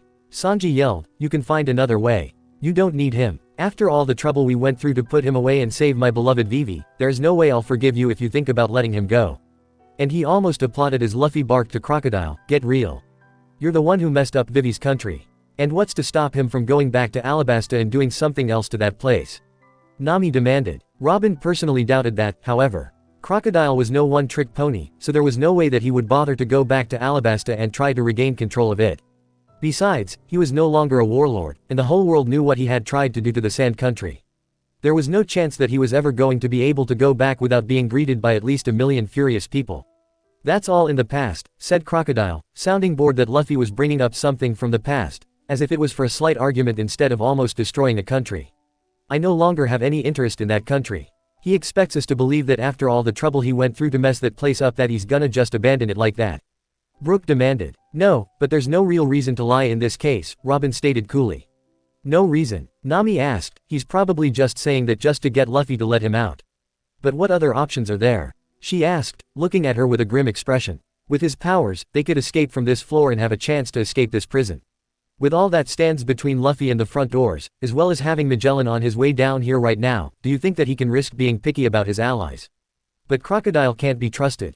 Usopp and Chopper both cried out as Zoro and Sanji both looked torn. They knew that Robin was right, but the idea that Bastard is loose in the world, knowing what he was capable of and the damage he could do, felt like getting hit over and over in the gut by a club. No, Robin said softly, but she looked to Crocodile's right hand and then to the ceiling. But, if they want to get out of this place, they're going to need all the help that they can get. And what makes you think that he isn't going to turn around and try to kill Luffy after they let him go? Usopp demanded, pointing a finger at Crocodile. Even if they do let him out, he could always just attack them and leave on his own. Luffy was clearly thinking the same thing and looked ready to shout something at their old enemy, but to the Straw Hat's surprise, someone else spoke up. Let's release him, Straw Hat Boy, said Ivankov as he walked forward to stand next to him and looked at Crocodile in great interest. He would certainly make a powerful ally. You're only saying that because you don't know what he's done. Brook called, wanting to warn Ivankov about what kind of monster that Crocodile was. Thankfully, Luffy was there, and he was looking ready to argue until the end of time. What? Luffy questioned him in outrage, pointing at Crocodile, but, Eva, You're not stopping here, Ivankov interrupted, silently reminding him of his own resolve to keep going no matter what the odds were. If you're going to Marine HQ, Vi will need him more. But they got another surprise as Crocodile's smug look suddenly disappeared as he glared at Ivankov. Ivankov, he growled, recognition in his eyes. Long time, no see, Croc Boy. Ivankov said, and he sounded pleased to hear that Crocodile remembered him. Wait, they know each other? Frankie asked, his jaw falling open. That's new on me, Robin said, blinking in great surprise. She had worked for Crocodile for years and she had never once heard of him ever meeting this guy before. But judging from the look on her old boss's face, the experience didn't seem to be a good one.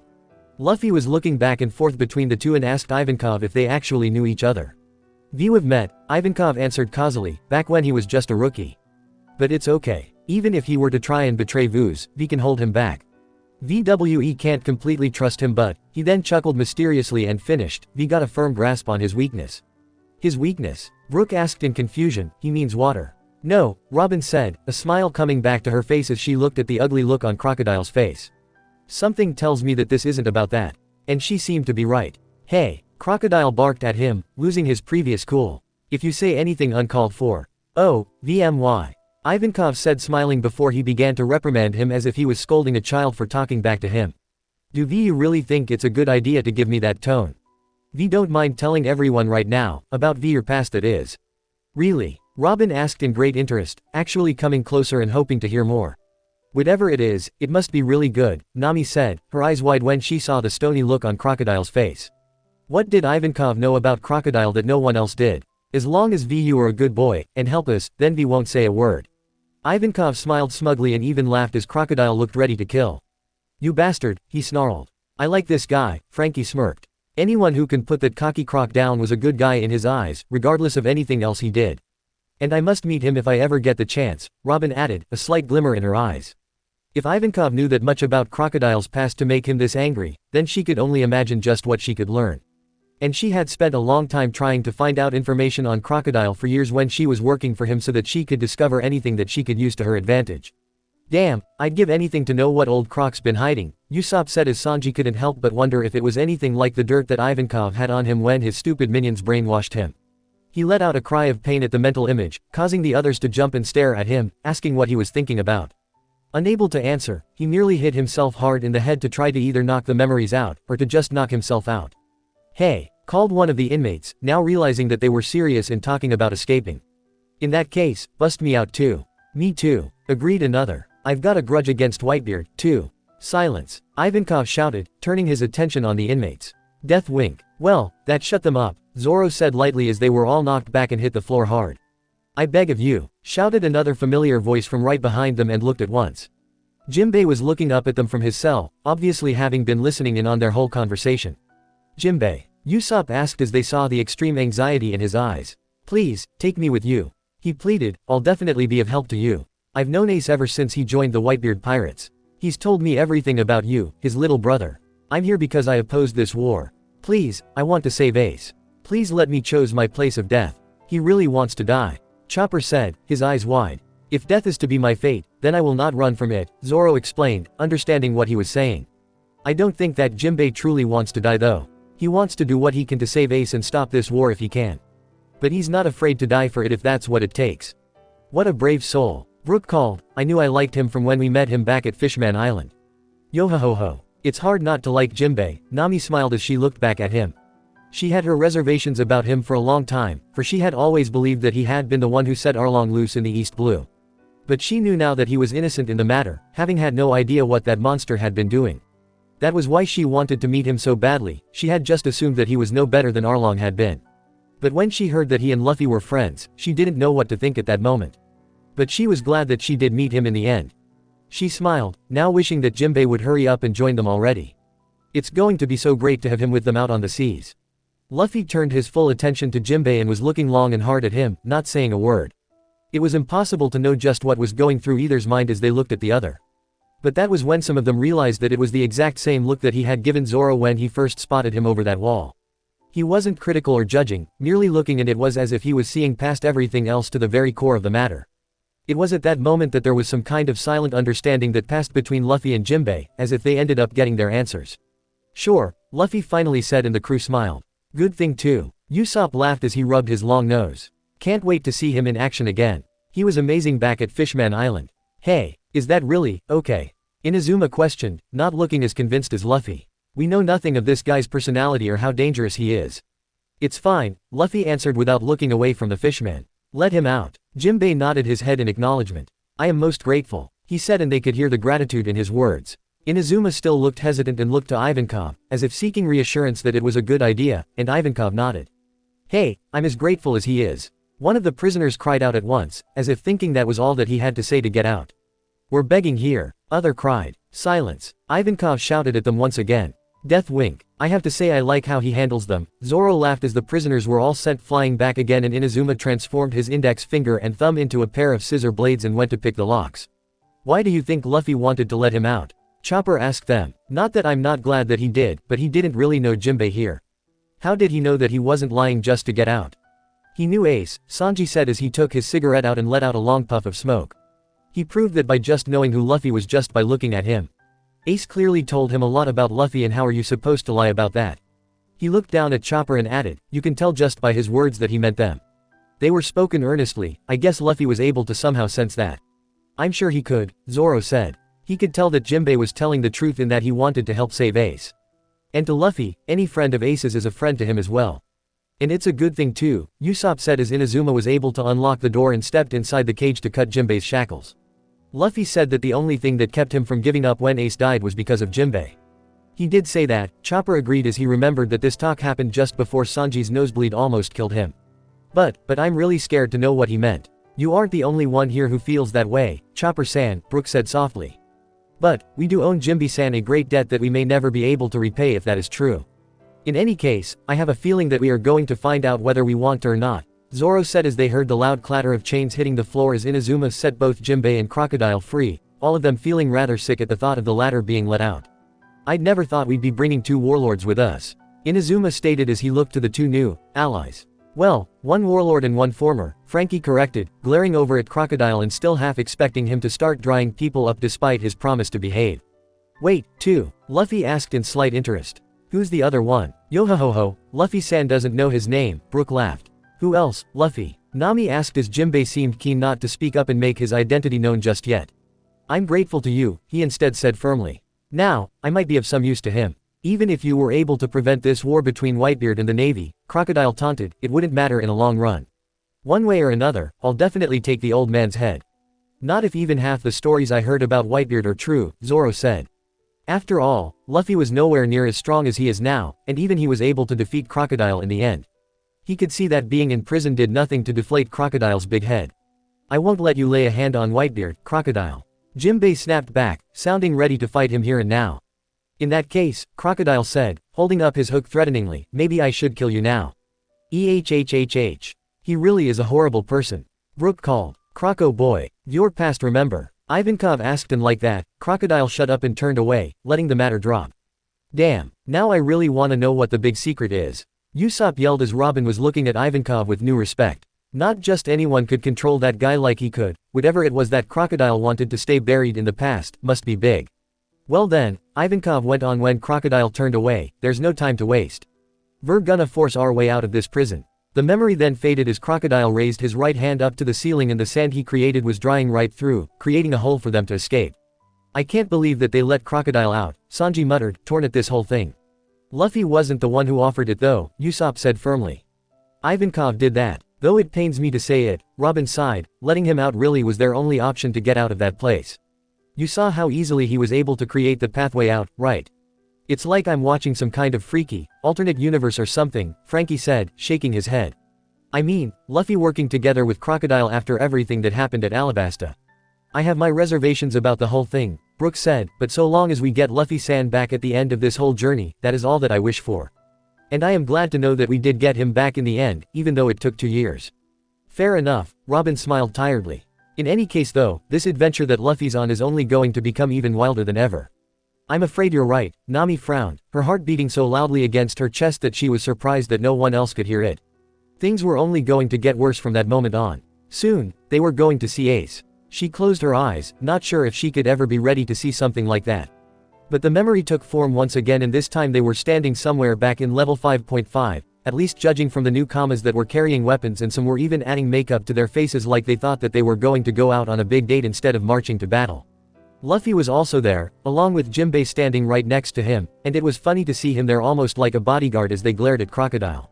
Speaking of which, Crocodile had changed out of his prison clothes and was in a black shirt, a green scarf, dark gray slacks, and he even had a black overcoat with fur trim so that he looked much more like his old self.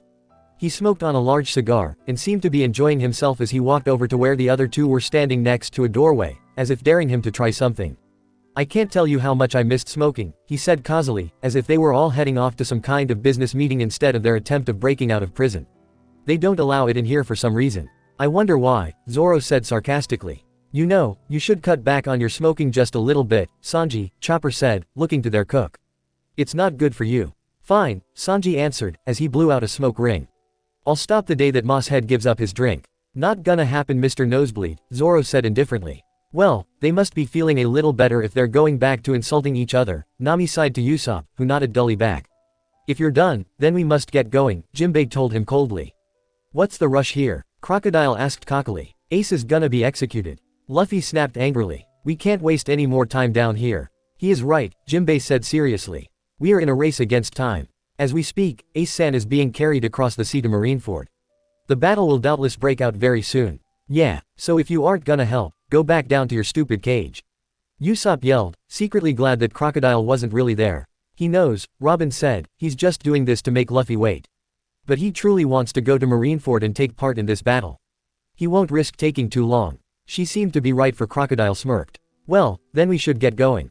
It would be rude of us to miss your brother's execution. Luffy glared at him along with the rest of the Straw Hats as they went through the doors to where there was a flight of stairs. They went running up it with a large group of newcomers to another, much smaller door.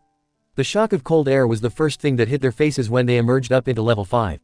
They half expected Luffy to be jumping around from the frigidness, but they suspected that the extra adrenaline in him was helping him not to feel the cold any more than he could feel pain at the moment.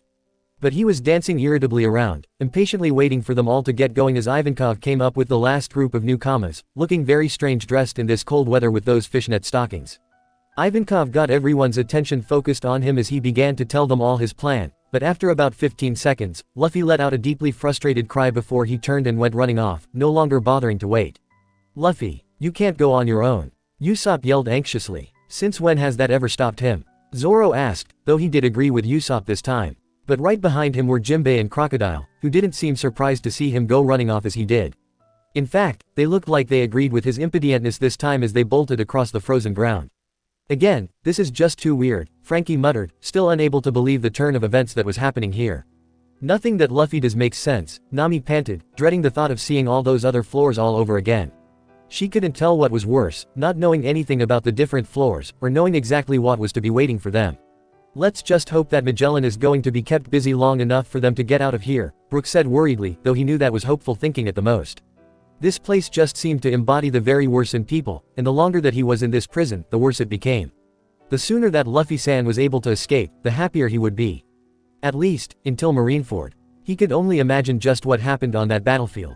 It didn't take long for them to find the right doorways that would lead them up to level 4, and they were racing up as fast as they could, the trip upwards taking a lot longer than the trip down. The Straw Hats panted, having been running all night and were all exhausted, physically and emotionally, after everything they had seen so far. But they kept going, with Luffy leading the way up the stairs and Crocodile and Jinbei on his heels, with the former gliding up on a small whirlwind of sand. It's almost 10 o'clock in the morning right now, Jinbei huffed suddenly, the execution is at 3 this afternoon. That is if they wait, Zoro said darkly. Wait, what do you mean by that? Brook asked panting tiredly. Do you really think that the government will honestly wait? Especially if they know that the Whitebeard pirates are coming?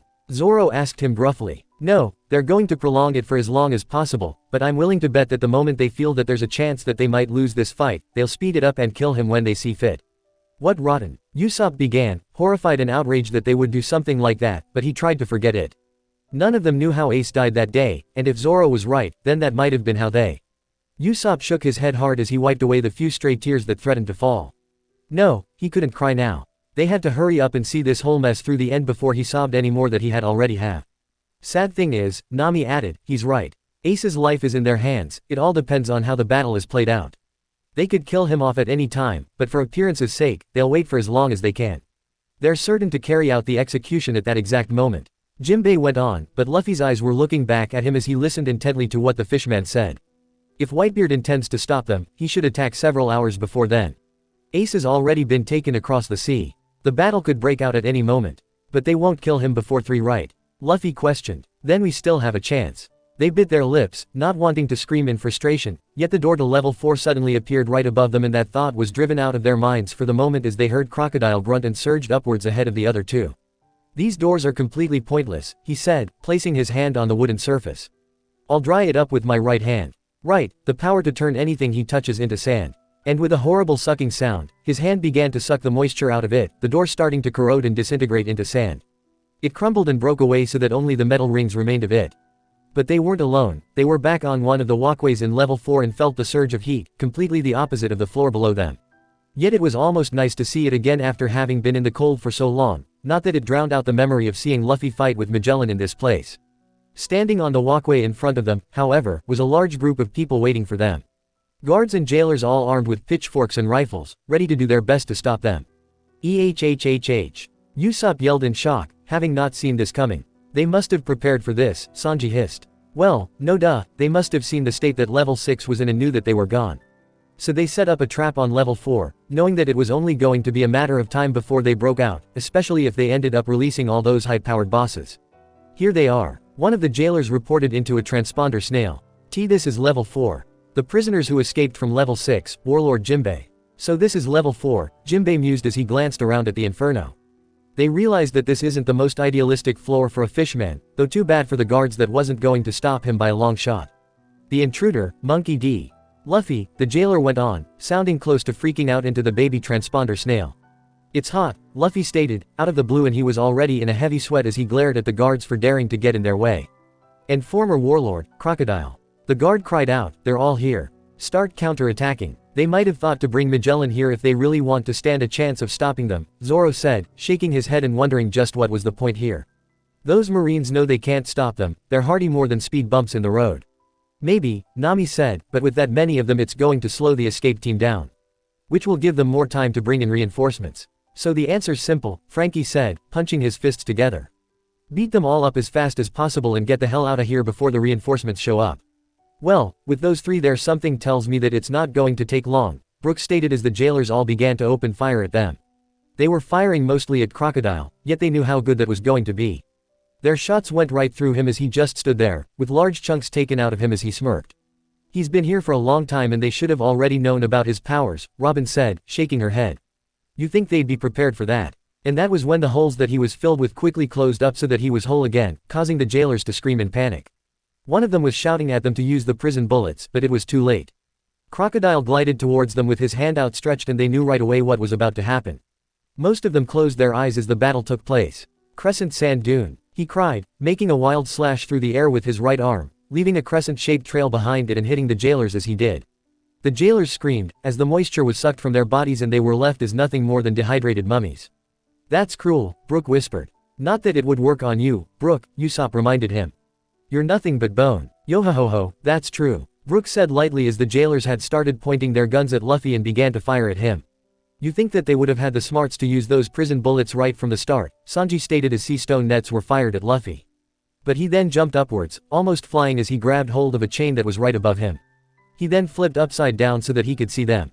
Gum Guum, rain, and this time he let loose his storm of rapid-fire punches from above on the jailers as he descended from his fall. Go Luffy! Nami and Chopper shouted as Zoro and Sanji couldn't help but wish that they could have taken part of this. It's not every day you get to take part as an escape mob, and it was only going to be a matter of time before the rest of their allies come bringing up the rear. Finally, it was Jinbei's turn, who stepped forward, ready to fight. Fishman karate, Jinbei said as he took his fighting stance and thrust his right fist forward. It caused all the jailers to flinch at it, but for a moment it seemed like nothing had happened. The jailers all glanced at each other in confusion at what was the point of that all. But they had seen him use that move before back at Fishman Island and knew what was coming.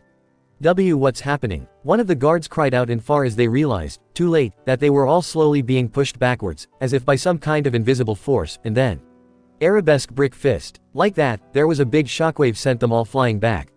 Jinbei merely stood there as they all felt like he had just swatted a bunch of annoying flies. Wow, I never did get how he was able to do all that. Frankie cheered, rooting Jinbei on. I understand the basics of his attacks, Robin said with a tiny smile. It would have been much stronger in the water, of course, but here he was just using the water vapor in the air to release a shock wave. Wow, Chopper cried out in awe. He's as strong back then as he is now. What do you expect from a warlord? Frankie laughed, that guy can kick some serious ass. There's no way we can win. A jailer cried as they moved back, terror all over his face. He's a rookie with a 300 million bounty, and he's got 2 warlords with him. Well, at least they can admit that they're out of their league, Zoro shrugged. Most can't even admit that much. And he seemed to be right, for another marine stepped forward and shouted out that they couldn't falter now, though he sounded petrified. He said that their job was to hold them back for as long as they could until their reinforcements arrived. Like they were planning on waiting around for that, Usopp said darkly. I'd like to see them try to stop them, Sanji said, shaking his head. Move it, Luffy called seriously. I'm in a hurry. Crocodile smirked, as if he was enjoying himself here, or maybe even laughing at the irony that he was fighting alongside Luffy to escape the place that he was put into because of him. Let's go, he said, and then the 3 of them charged together. Damn it, shoot, the guard shouted and they opened fire once again, but they might have just been throwing rocks for all the good that it did. This is hard to watch, Nami said softly, not sure how much longer that she could bear to see. Robin gave her a weak smile as she walked forward and put a comforting hand on her shoulder. We all feel the same way, she told her. It's worse for us since we know what's going to happen. But we have to keep remembering that this is all just a memory now, it's in the past, and no matter how hard we try, we can't change it. She knew that they all wish that we can go back and change something, but no matter how hard we try, we can't go back in time. No matter how much they wish they could. The guards were like stepping stones, dozens of them flying back from the overpowered attacks that were dealt by the 3 escapees. But even the Straw Hats could see that they were taking a lot longer than they should be, since every time that they took out one guard, another would take its place and charge. The 3 of them must have wasted a good 10 minutes getting through them, or rather 2 of them, since Crocodile had found a set of keys from one of the guards and went flying off in the direction of the cages, most likely ready to release more prisoners. But at last they heard a loud roar behind them and they looked at once to see that their own reinforcements had finally arrived. Ivankov, Inazuma, Bon Clay, and all the newcomers charging towards them, with each one armed with guns or swords, but all dressed to kill. All right, Usopp yelled, punching the air excitedly. This is awesome. Chopper jumped for joy. Now we're gonna get somewhere. They're in for some serious ass kicking now. Frankie added with a loud laugh and was now yearning to go running in there and start firing himself. Show no mercy. Nami screamed, rooting as well. Take no prisoners. Damn it, I wish that was me in there, Zoro said, smirking and jealously. How many times in your life do you get to be part of a riot like that? VWE finally made it. Ivankov hollered happily, leaping up in the air. Straw Hat. Bon Clay shouted happily when he saw him, but there was something else in the way that he was so full of life, like he just couldn't stop moving, and Chopper's big smile faded when he recognized what it meant. Looks like Luffy wasn't the only one who needed that adrenaline shot to keep them going. Still, he hoped that the side effects that Ivankov mentioned weren't going to be as bad as he thought they would be. He couldn't shake his worry since he still had no idea how Eva's powers worked. But that little boost seemed to have given both Luffy and Bon Clay a much-needed second wind. Bon Clay. Luffy yelled in surprise before dropping the guard that he was beating up and turning to see Bon Clay spinning around so fast that he was a blur. You've got a tension boost, huh? That stuff looks like it can do wonders on you, Brook said, impressed. Too bad that he could never try some of it since he was nothing but bones. So is Luffy's second gear, Chopper said with a frown, and they all understood at once what he meant. I can see how that can help save someone when they are in a critical state. Like if someone had a heart attack or something, a little injection of that could help bring them back and save them. But like I said, I truly believe and wouldn't recommend it for anything but an emergency only. And that's why you're our doctor, Nami said, and Chopper blushed a little. That's not gonna make me happy or anything, you jerk. Don't say stupid stuff like that, he said, and they even chuckled a little at that little quirk before they looked up again. I'm unstoppable. Bon Clay cheered as he twirled around, making them all feel a sense of relief to know that he was doing better. But as he approached them, Crocodile had reappeared as a storm of dust, followed by another man. He was tall and muscular with long, thin limbs with his hair almost shaved off. Now he wore prisoner clothing like everyone else, but he was bare-chested with his shirt tied around his waist, and a giant scar to his right eye. Zoro's eye widened in surprise to see him running around there, fighting the guards with him. Though if Mr. 3 and Bon Clay were here, he guessed that Mr. 1 would also be here as well. Wah! Bon Clay cried as he leapt forward. Why are you here, Mr.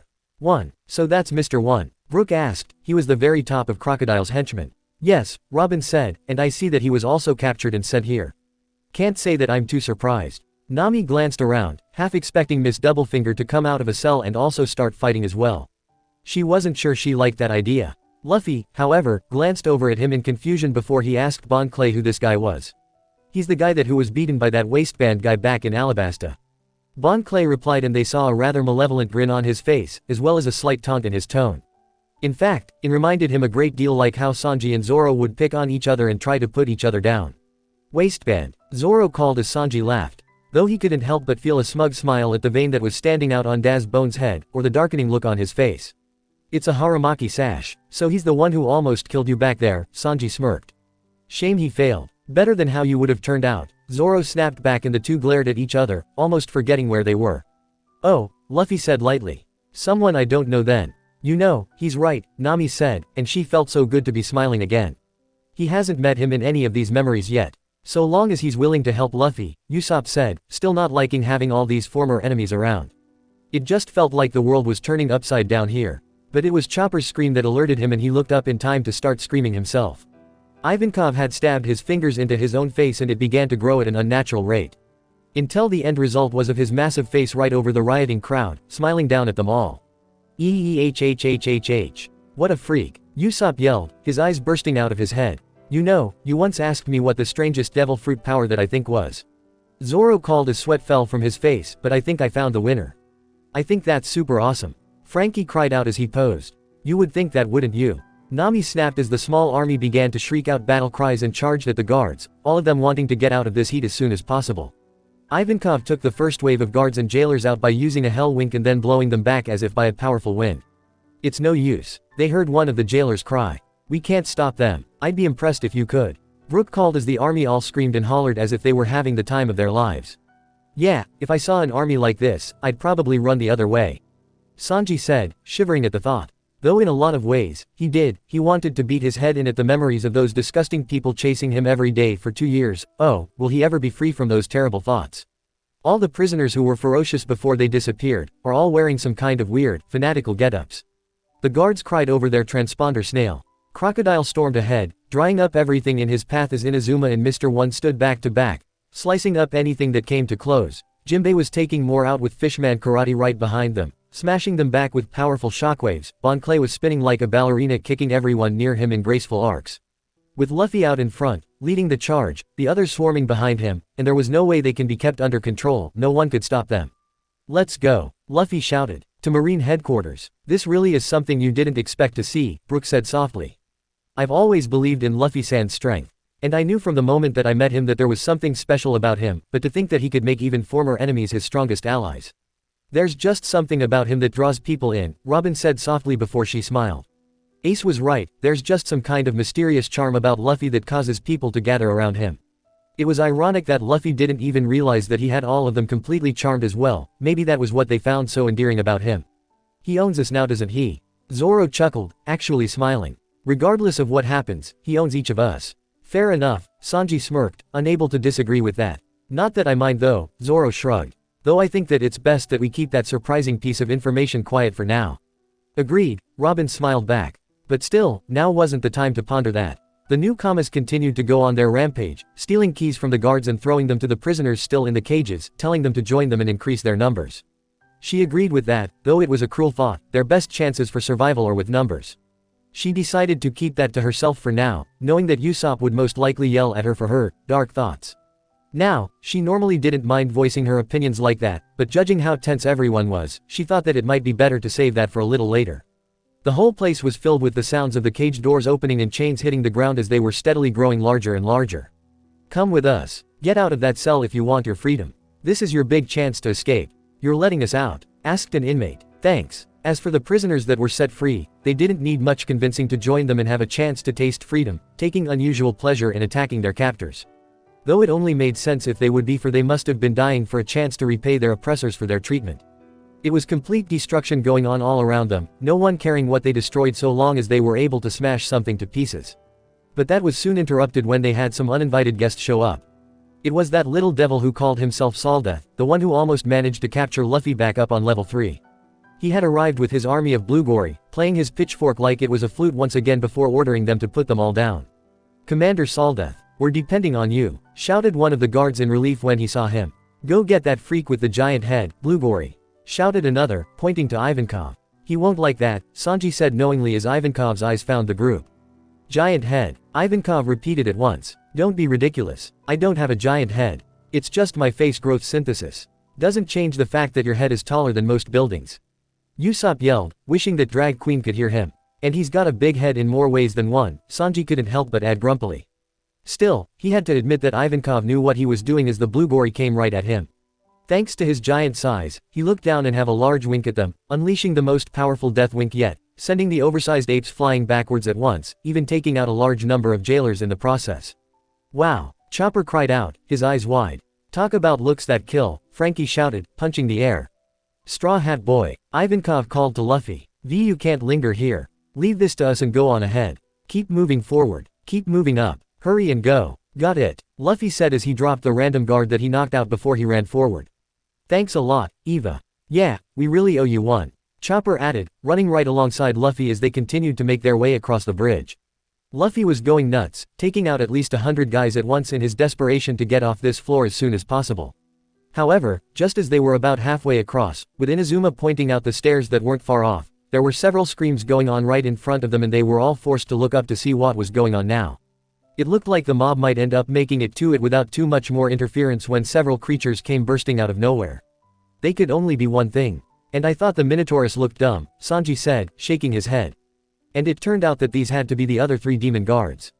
There was a giant blue rhino with overalls and carrying 2 spiked maces, as well as a yellow koala with spiked knuckles around its wrists, and a zebra with purple hair and carrying a spiked mace with a log shaft.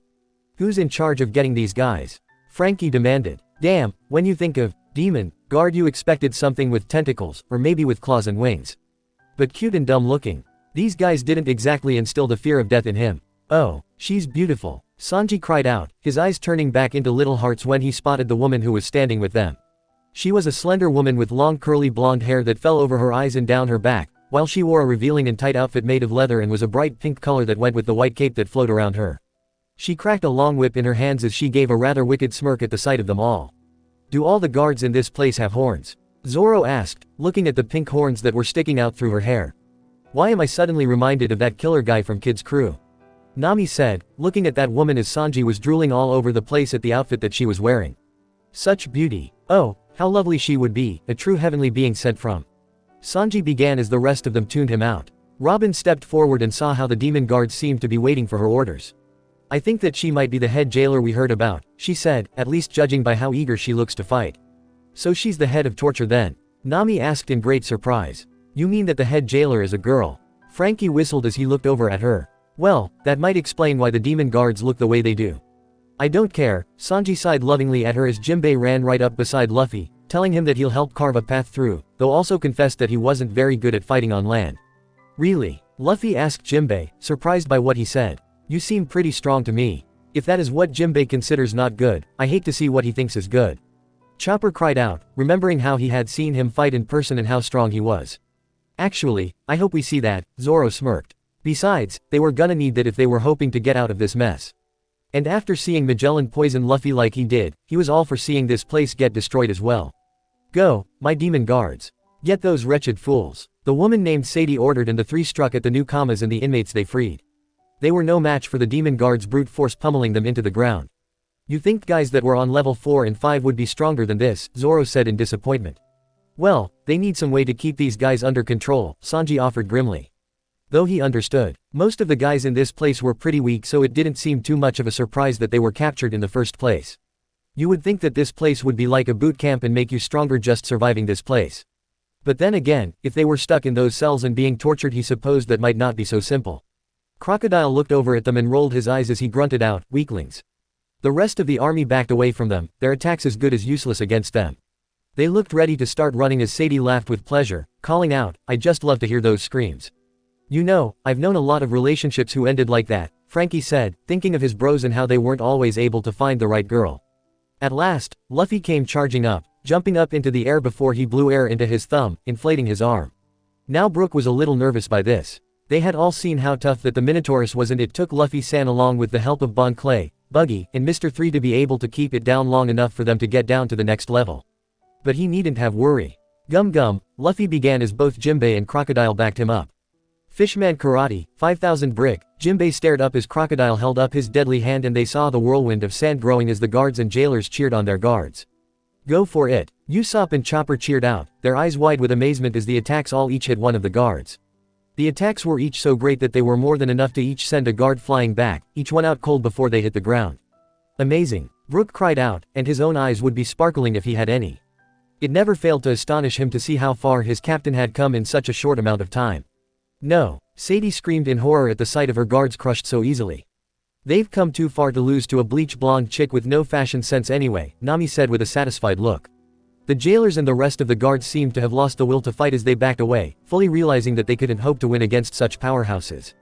Alright, now we're getting somewhere, Zoro smirked as Ivankov called for them to hurry up and get to level 3.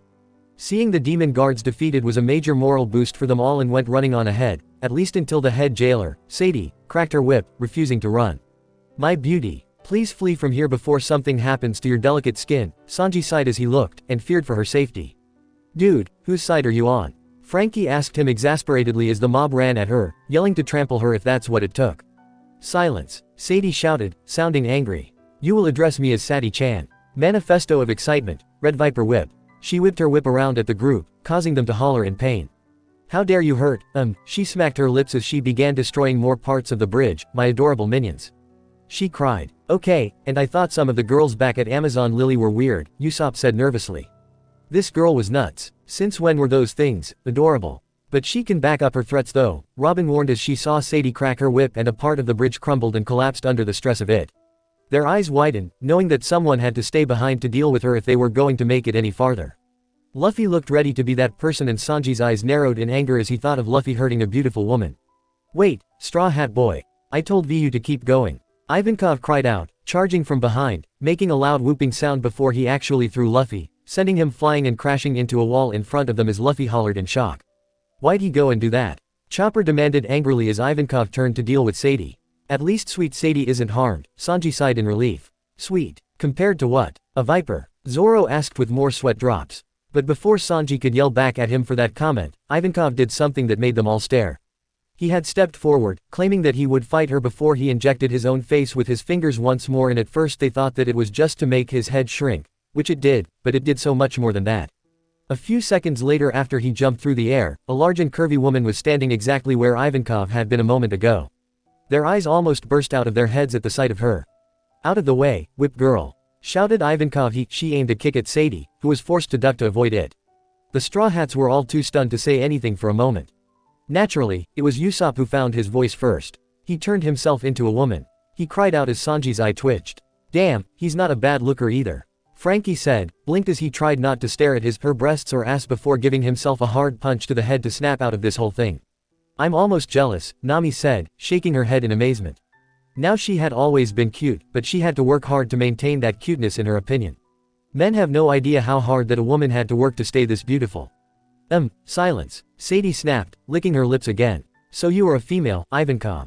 What an ambiguous anarchist. Ivankov laughed. Right now, we feel like a woman. Wahoo. He scares me, Usopp gulped. You wouldn't be the only one there, Usopp, Sanji said, shivering as he looked away, unable to bear the sight of this all. Why did Eva have to be so bouncy when he was like this? Damn it, it wasn't fair at all. As Ivankov and Sadie went toe-to-toe, Luffy pulled himself out from the Luffy-size hole in the wall, grumbling the whole time before he looked up and saw what was going on. "Who's that lady?" Luffy asked, bewildered at seeing the now female Ivankov. "She talks just like Eva." "You don't want to know, bro. Trust me," Frankie called loudly. "Luffy," Inazuma called suddenly, getting everyone's attention. "Quickly, that stairwell is nearby. Follow me, and I'll open the gate." Oh, yeah," Luffy said, shaking himself from his confusion and leapt up to follow after Inazuma. They were all sure that they were going to get off this wretched floor now, at least until they heard a voice calling out from the doors. "This is the Fortress of Hell." Inazuma hummed questioningly, and they looked up to see that the doors were open and several of the escaped inmates and newcomers had just gone flying. "No one shall escape this place alive." For a horrible second they thought that it was Magellan again, but then they realized that wasn't his voice, nor could they see him for he would have been towering over the entire crowd if he was here. But that voice did sound slightly familiar. That was where they saw him. Hannibal was standing there looking just like the last time they saw him, only now the names he was wearing was topped with a fox figurehead and it was blue stripes rather than green. But other than that, he didn't look any different than before. Yet there was something in him that seemed to have changed as he swung the weapon around, knocking back even more inmates. "Who is that guy?" Luffy asked, surprised, and they realized that he had never gotten a good look at what Hannibal looked like. "And why is he leaving the gate wide open?" "It's Hannibal, the vice warden," Inazuma answered with a loud shout. "Damn, and I thought that he was pathetic from before," Usopp yelled, remembering how goofy he had been when they first saw him and even when he was down in level 5 when Hancock visited Ace. "Don't underestimate your foe, no matter what you think," Robin said. "That fact alone has spelled doom for many of our opponents." "It looks like he's tougher than we first thought," Sanji said as some of the prisoners tried to fight him as well, but they were taken out when several guns were fired and the nets trapped them on the floor. Hannibal slashed his blade around as he cried out, "Don't think you can escape from me. I've got 1,000 men guarding these stairs and each one has a special prison ammunition and they aren't afraid to use them. More sea prism stone." Chopper gulped at the thought. "You know, for such a rare stone, they sure aren't afraid of putting it in everything, huh?" Usopp said bitterly as Luffy marched up to Hannibal, their match turning into a stare down. To protect the defenseless civilians and for a bright future, Hannibal hissed when he saw Luffy there, and he pointed his weapon at him. "I will carry out your death sentence on the warden's behalf." "Straw Hat Luffy, you are finished." "Brighter future?" Robin asked. "I find the world to be a better place with Luffy in it." "I full-heartedly agree with that, Robin-san," Brook said proudly. "Yeah, since we're the ones who are doing the Marines' jobs," Zoro said with a shrug.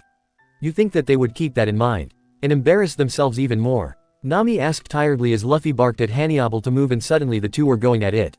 Luffy was easily able to dodge his halberd, even as Hannibal spun it around so much that fire was sparked up and it turned into a deadly game, and if Luffy took a single misstep then he was dead. "If you don't move, I'll send you flying," Luffy yelled angrily. "I need to save Ace." "Don't make me laugh," Hannibal cried back. "I wouldn't be the vice warden if I could be beaten that easily." "Luffy needs to hurry," Nami said, knowing that Hannibal didn't really believe that he stood a chance, but was trying to stall them here long enough for someone who could. Luffy seemed to realize this as well, or maybe he was just growing more and more frustrated by how long this was taking, for he went back into his second gear. He pounded Hannibal right into the floor with a jet gatling until he was black and blue. "He may be stronger than we first thought, but still not too much of a threat," Frankie said, wondering how anyone expected to take over the part of the devil in this place if not Magellan. But still, the battle went on, for Hannibal pushed himself up when he grabbed hold of Luffy's leg when he went walking by. "Maybe not," Nami said as Luffy tried to kick Hannibal off him, but he wouldn't let go, clinging on as he tried to keep slashing Luffy. "Would you move?" Luffy shouted furiously. "I need to go save Ace." "I gotta hand it to him, he's no quitter," Sanji said, feeling a little bad for all the beatings that he was taking. It really was admirable that he wasn't giving up so easily despite the fact that he was now covered in blood. "He reminds me of a certain long-nosed sniper I know." "Really?" Usopp said before he blinked and barked. "Hey. Wait, are you talking about me?" "I mean it in a nice way," Sanji offered. "I mean, even when you're beaten so badly that every bone in your body is broken and you're barely alive, you keep fighting. Remember Enies Lobby? And how you kept fighting despite how beaten you were?" "What are you talking about?" Chopper asked curiously as they all avoiding looking at each other at the innocent question. "What he means is, that Hannibal really believes that what he's doing is the right thing and he's doing his best to keep them from escaping," Zoro offered. "Even if it means risking his life." "Ironic," Robin said, looking at them, and was suddenly reminded when Luffy fought against Magellan no matter how severe his condition got. Luffy didn't look like he wanted to stop him though, merely to let them go, but Hannibal refused to stay down no matter how much Luffy kept knocking him back. To be honest, it got to be so brutal that they were wishing that Luffy would just speed away so that he wouldn't have an excuse to keep pounding him already. Jimbei took a few steps forward. He didn't look any happier than the rest of them overseeing this, but he seemed to grasp that there was nothing else that could be done. Hannibal was bringing this upon himself though, and he wasn't giving up anytime soon. In fact, it got to be so bad that the rest of the guards and the jailers behind him were now crying, begging for him to stop before he was killed. But still Hannibal kept getting up, forced to hang onto his weapon like a cane. How he was still conscious was anyone's guess. "You mean to save your brother?" he asked Luffy with disgust in his voice. "You can't save that piece of trash." At those words they all felt anger rise inside them at that insult to Ace. But none looked as angry as Luffy, whose eyes narrowed furiously. Yet Hannibal went on speaking, "That's why you're here. You pirates and rouges gain your reputations by committing countless crimes. It's because of you that innocent civilians can't sleep at night without the fear that they and their loved ones will die because it's scum like you that sail the seas. And what about the people and their loved ones who suffer because of the government?" Robin asked, thinking of those poor people who were forced into slavery at Tequila Wolf. She also thought of Kami and Hachi, all those people who were taken from their homes and sold off to the celestial dragons as if they were livestock. She thought of her own mother, of Professor Clover and the other archaeologists, and especially of Saul. "This is the reason why we imprisoned all those dangerous criminals, so that those innocents can live in peace." Hannibal yelled, "And if the fortress of hell should fall, then the whole world would know nothing but fear." The Straw Hats were all silent for a moment as he thought those words over. The sad thing was, they knew that he wasn't completely wrong about that. Most pirates these days were truly like how he said. Monsters who attacked innocent people for no other reason than for the pleasure of it. They all knew what that was like, and had seen more than their fair share of bastards like that. In fact, most people do live in constant terror of being attacked from the sea. Said like that, Hannibal was right in a lot of ways. But he had no right to lecture them about what was right and wrong thanks to the organization that he so proudly serves. The world government and even the Marines use justice as vindication for their actions, putting every inhumane thing that they have done as a necessary evil to bring peace to the world. But how is anything that they did better? Look at what they did to the prisoners of Impel Down. They all saw firsthand the cruelty that they do here. They are willing to seek out and destroy any pirate no matter what the costs, and oftentimes trampled right over the defenseless civilians they were ordered to protect.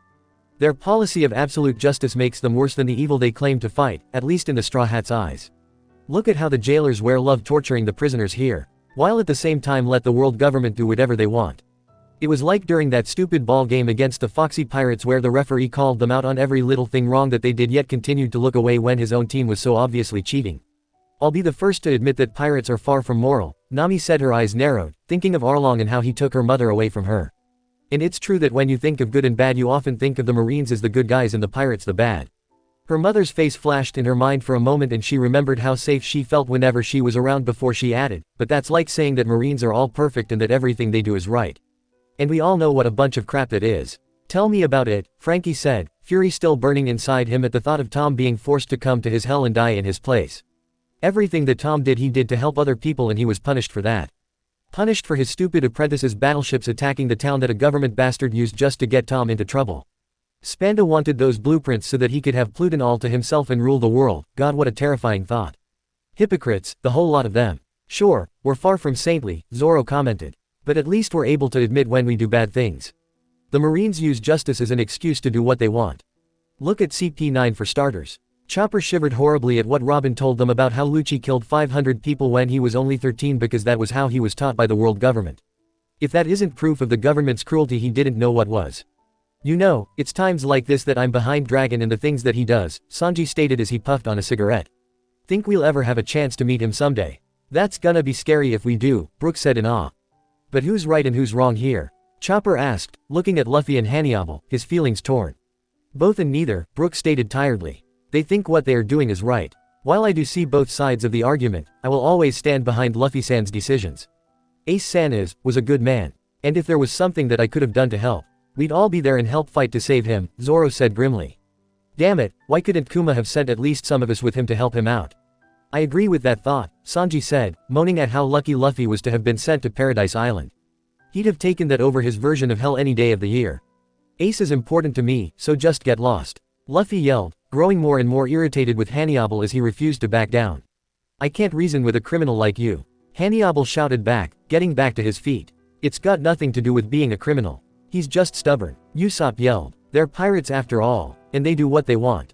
He thought for sure that the battle was going to pick up once again, but suddenly there were screams going on behind Hannibal, coming from the jailers that were guarding the staircase. "Now what's going on?" Zoro asked, wondering if they were sending some of the monsters from level 2 down here or something like that. But this didn't seem to be the case, for the screams were of pain, not fear. But then a voice spoke up, one full of arrogance and smugness that they could feel it with every word. "That's a load of crap. Don't you go preaching about justice and evil. Even if you look all over the entire world, you'll never be able to find the right answer." And that was when darkness suddenly spread over the memory. Not as if Luffy blacked out, however, more like someone had opened a door and let the darkness in. Through that fog they saw the form of a large man standing there before he mercilessly kicked Hannibal in the face, and this time the vice warden stayed down, unable to get up. "What's going on?" Usopp cried out. This whole place was a madhouse. What was attacking them this time? But when they looked up and saw through the darkness, they saw the man there this time. "That's..." Nami gasped in recognition. Of all the lowlives that they had to run into, Sanji hissed angrily as Zoro's one eye seemed to burn with silent rage. "Blackbeard," he said. And he was right. He was dressed much more richly than he had been in Mock Town, the golden beaded necklaces around his neck as well as the black coat and richer clothing. But he still had the fat belly, those missing teeth, and that superior expression on his face that ticked them all off. "What's he doing here?" Frankie demanded. He wanted to be a warlord so bad, well, he's got no problem throwing it all away. Because that was just the first step of his plan, Robin said bitterly. She had heard the whole story of the break-in at Impel Down with the Blackbeard pirates, and she hated to admit it. However, it was a rather ingenious plan. But she glared at Blackbeard as he stepped off Hannibal's face as if he were something disgusting that he didn't want to dirty his boot. He just grinned cruelly down at him as he looked up at the startled crowd. Luffy's eyes widened in great surprise as he stated to no one in particular, "Hey. I know that guy from Jaya." "Unfortunately," Zoro said darkly, knowing that they should have gotten rid of him while they were there. Would have saved them all a lot of trouble. Blackbeard scanned over the group with an amused expression. "Well, what an impressive-looking group.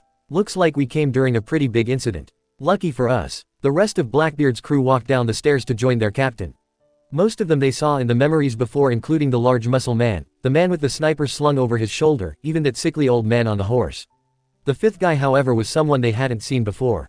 An incredibly pale and sickly-looking guy who walked with a tap, showing tap shoes. In fact, he kinda reminded them all of some kind of mime almost as he walked in, almost dancing as he swung his cane around. "So this is his crew," Frankie said, looking at them all as all the Straw Hats glared at them bitterly. "Teach, what are you doing here?" Jinbei demanded, his hand curling up into a tight fist as he glared at them. "Or, should I call you Blackbeard now?" As he said the name, they looked to Luffy in time to see his eyes widen in shock at who this guy was. They remembered the newspaper that Elder Nyan had read before as she read out the name of the man responsible for bringing Ace to the Marines in the first place. And though they couldn't be sure, they were willing to bet anything that he was thinking about that. "Jinbei, long time no see," Blackbeard said, as if they were old friends before he spotted the fist and added, "Hey now, no need for violence. You can loosen your fist there. I know that you and Ace are good friends, but I'm not the one here you should be blaming." "Then who?" Usopp demanded, his voice as cold as ice as he mimicked Jinbei by having his fists curing up into fists. "Blackbeard," Luffy suddenly barked as he marched forward. "So you're Blackbeard." Though he was about half of Blackbeard's size, he didn't show the slightest bit of fear. On the contrary, there was nothing but fury in his eyes, as if he was imagining doing something terrible to him. Just because he was small, does not mean that he was afraid. "Huh?" Blackbeard asked, as if wondering why Luffy would even have to ask him that. "Right, I never did introduce myself to you," Blackbeard asked, sounding a little amused at that. "Been a long time, Straw Hat. I was sure surprised when I heard that you were Commander Ace's little brother. Shouldn't you be there? You know they're going to start it soon, right? Your brother's execution, that is." He laughed again. "He's terrible," Nami hissed, wishing that she could give this guy a good taste of lightning right then and there. She could already imagine his skin all fried as Luffy seemed to be trying to restrain himself on fighting, though they weren't sure that was going to last much longer. "He shouldn't even be allowed to say Ace's name after what he did," Brook muttered, his hands gripping his can so hard that you could hear the bone clinking together. "After I met you back in Mock Town," Blackbeard went on as he pointed at Luffy, "I soon realized that you were the one who took down the former warlord, Crocodile, over there, Straw Hat Luffy."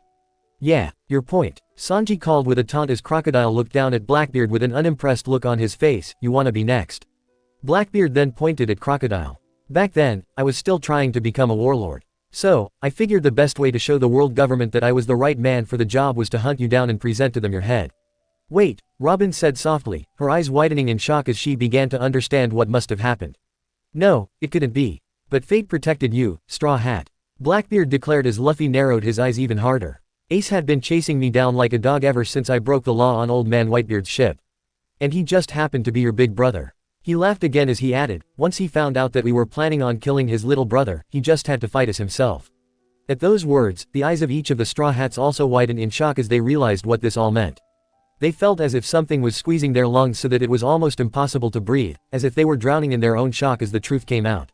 Luffy's eyes also started to widen as he seemed to be grasping what Blackbeard was saying. If this was true, then it wasn't Ace that was supposed to be up on that execution block that day. You see, now, Straw Hat. Blackbeard taunted as he continued to laugh as if he had just pulled off the greatest prank in history. If Ace were to let us go, not only would he be bringing shame to the Whitebeard pirate's name, but his brother would have been killed too. No, Usopp said, shaking his head in denial as he backed away. No, he can't really mean. There is no such thing as coincidence in one's fate, the man with the long rifle on his back said in a calm and deep voice. Which means, in other words, Luffy. Zoro yelled, his eye widening as he could see the horror in Luffy's face. Don't listen to a word that they say. But there was nothing more that they could do for the sick old man on the horse added with a smirk, you got lucky. Blackbeard's newest man tipped his hat a little as he added, and now that the captain had finally gained the title warlord, he had no need for you anymore. Your brother put up an admirable fight. The muscle man laughed loudly. Luffy, get the hell out of there before. Zoro yelled, wanting to just run in there and slice those bastard up before they came right out and said what they were about to say, but then. You should be thankful for Ace's interference, Blackbeard admitted as he said slowly so that no one could hope to miss his words, never tearing his eyes away from Luffy as he finally said, if he hadn't interfered, the one dying today would be you, Straw Hat. No, Nami yelled, shaking her head violently, when she saw the look on Luffy's face. It was too terrible for her to ever imagine, the grief, guilt, shock and horror, it was too much for her to look at. No, no, no, that's ridiculous. I don't believe him. God, Brook said, staring around him feeling sick to his stomach, though didn't dare try to make a skull joke that time as he staggered backwards. He's lying, Usopp said, looking around for support here. There was no way that they could just accept that. The idea that Ace was now going to be executed because he wanted to protect Luffy, why didn't Luffy tell them about this? Was he forced to live with those horrible thoughts for 2 years and they weren't there to try and help him? What was wrong with them? It does explain a lot, Robin whispered, her whole body suddenly numb. This explained why Blackbeard was suddenly so interested in Luffy's bounty at Jaya and why he had come after them. If the knock-up stream didn't come when it did, then they would have been forced to fight him, yet, was it possible that Blackbeard had been after Luffy for that long? When? Zoro asked suddenly and she looked up at him in surprise. When what? She asked him in confusion. You have to know, Zoro said firmly, when was Ace captured? Do you know where? If we just had a place in mind then maybe we could figure out. Robin understood as she looked away with her eyes shut. From what I understood, Ace was captured shortly before we left Water 7, she confessed. And I believe that the island was called Banaro or something like that. Barnaro. Frankie spluttered, his eyes wide. You know it? Chopper asked him at once. It's connected by the railway, he said, looking at the ground, his face green. That'll take you one entire day by sea train to get to Water 7, and even by ship I'd say a day or two if the weather is good. So that means, you mean to tell me that he was that close by all that time and we didn't know? After we got away that first time there's a chance he lost interest, Nami said, though she highly doubted it. But Luffy's bounty jumped up so much after the Enies Lobby incident, Blackbeard couldn't have resisted. It was too good to say no to. And as he was coming to deal with Luffy-san, Ace-san finally managed to track him down and that was when he found out about his plan, Brook said in horror. Judging by how he bragged here, if I had to bet, Blackbeard probably came right out and told Ace his entire plan. That was when Ace knew that he had to stop them, Usopp said, his hands shaking so badly that his whole body was starting to tremble. Sunny still took a few days to finish building, Frankie said, thinking it over. So, if this was right after what happened at Enies Lobby then he could have made it to Water 7 and dealt with Luffy right there before we had a chance to escape. You think that we would have just handed him over? Usopp demanded. Sure, he wasn't part of the crew at that point in time, but there was no way that he was just going to stand there and let that asshole walk in and take Luffy without a fight.